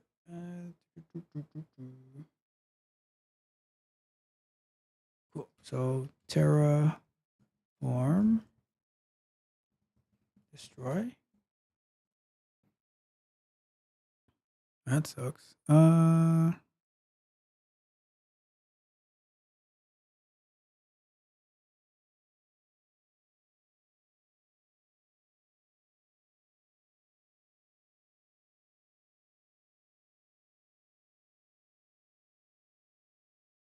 All right, so we're gonna do that again. Log equals false. All right, so that should tear it down. And we'll pick that up again next time. But we had an amazing, amazing show today because we did a lot. And we will figure that out next time. So I'll do some homework on this to see what's going on with the key pair, figure it out, and we will go from there. But this has been a great show. Shout out to Don for always hanging out with me through these software explorations and the Q&A sessions, which are live on Tuesday nights. And thank you for Stephanie. Thank you to Stephanie for being here. We will be back at work on Monday morning. And for Randy and Beatrice for hanging out with me earlier on in the show. But we will be meeting later tonight because we have Scrum night tonight. All right, so let's go back to full screen so I can say goodbye. All right, so great show, a lot done. And we will pick it up again next show. I have to see how it's going to go next week. It might be a little later. I don't know yet. I got to figure it out. But we'll see. So I will keep you posted once I am settled in, and everything will go from there. So if you haven't done so yet, last call, subscribe to the channel. Hit the notification button so you can know every single time that we go live, every time we release a new video, right? Like the video, share the video, all that good stuff, and check out the Patreon. Become a tech barbarian, and so you can win with us, right? I mean, all we do is win, man. You know that. So, let's get to it. So check out the Patreon, see all the information that's in there. Sign up for coaching calls. You can either get 2 hours a month, you can get 30 minutes a month, whatever it is that you want. I have something for you. We can customize it, whatever the case is, right? So take control of your own life, take control of your own career. Do not let other people control your life for you. All right. So it's all in your hands. If you fail, it's your fault. If you win, it's your fault. Right. Whether you win or you lose, it's totally up to you. But pave your own path. All right. But until next time, it's been a pleasure, and we'll go from there.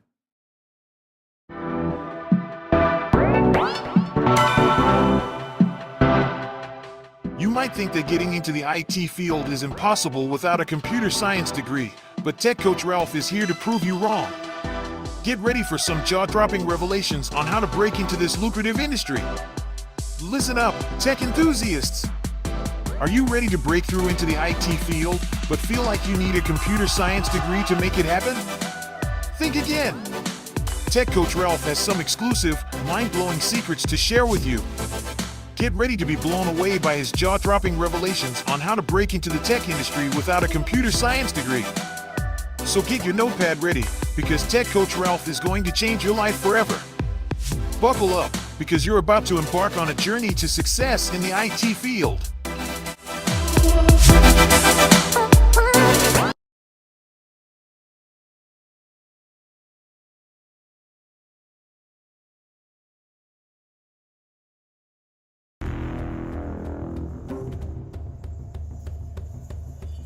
Hear me, warriors of the North.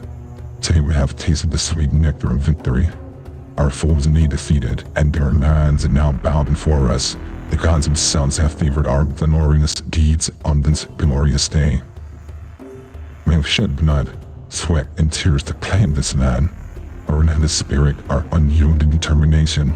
These are the very essence of our people. The spirit of our ancestors rejoice in the halls of Valhalla. For today, we have added to their eternal glory. Our victories will echo throughout the ages, and our names will be etched in the annals of history. But let us not forget the present pain the brothers and sisters we lost. They now feast in the hall of our forefathers, watching over us with pride. Their sacrifice has paved the way for this moment of triumph. Having celebrated this conquest, let us also remember that our journey is far from over. More land awaits our conquest, more battles upon us forth. And the fire in our hearts burn ever brighter, for there is no limit to what we can achieve. To those who dare stand against us, let them tremble in fear, for they shall witness the fury of the northern storm, the wrath of the untamed barbarians. Today we celebrate our victory. Tomorrow we set our sights on new horizons, uncharted land where our banners will fly high. We are Vikings, we're barbarians, we are masters of conquest.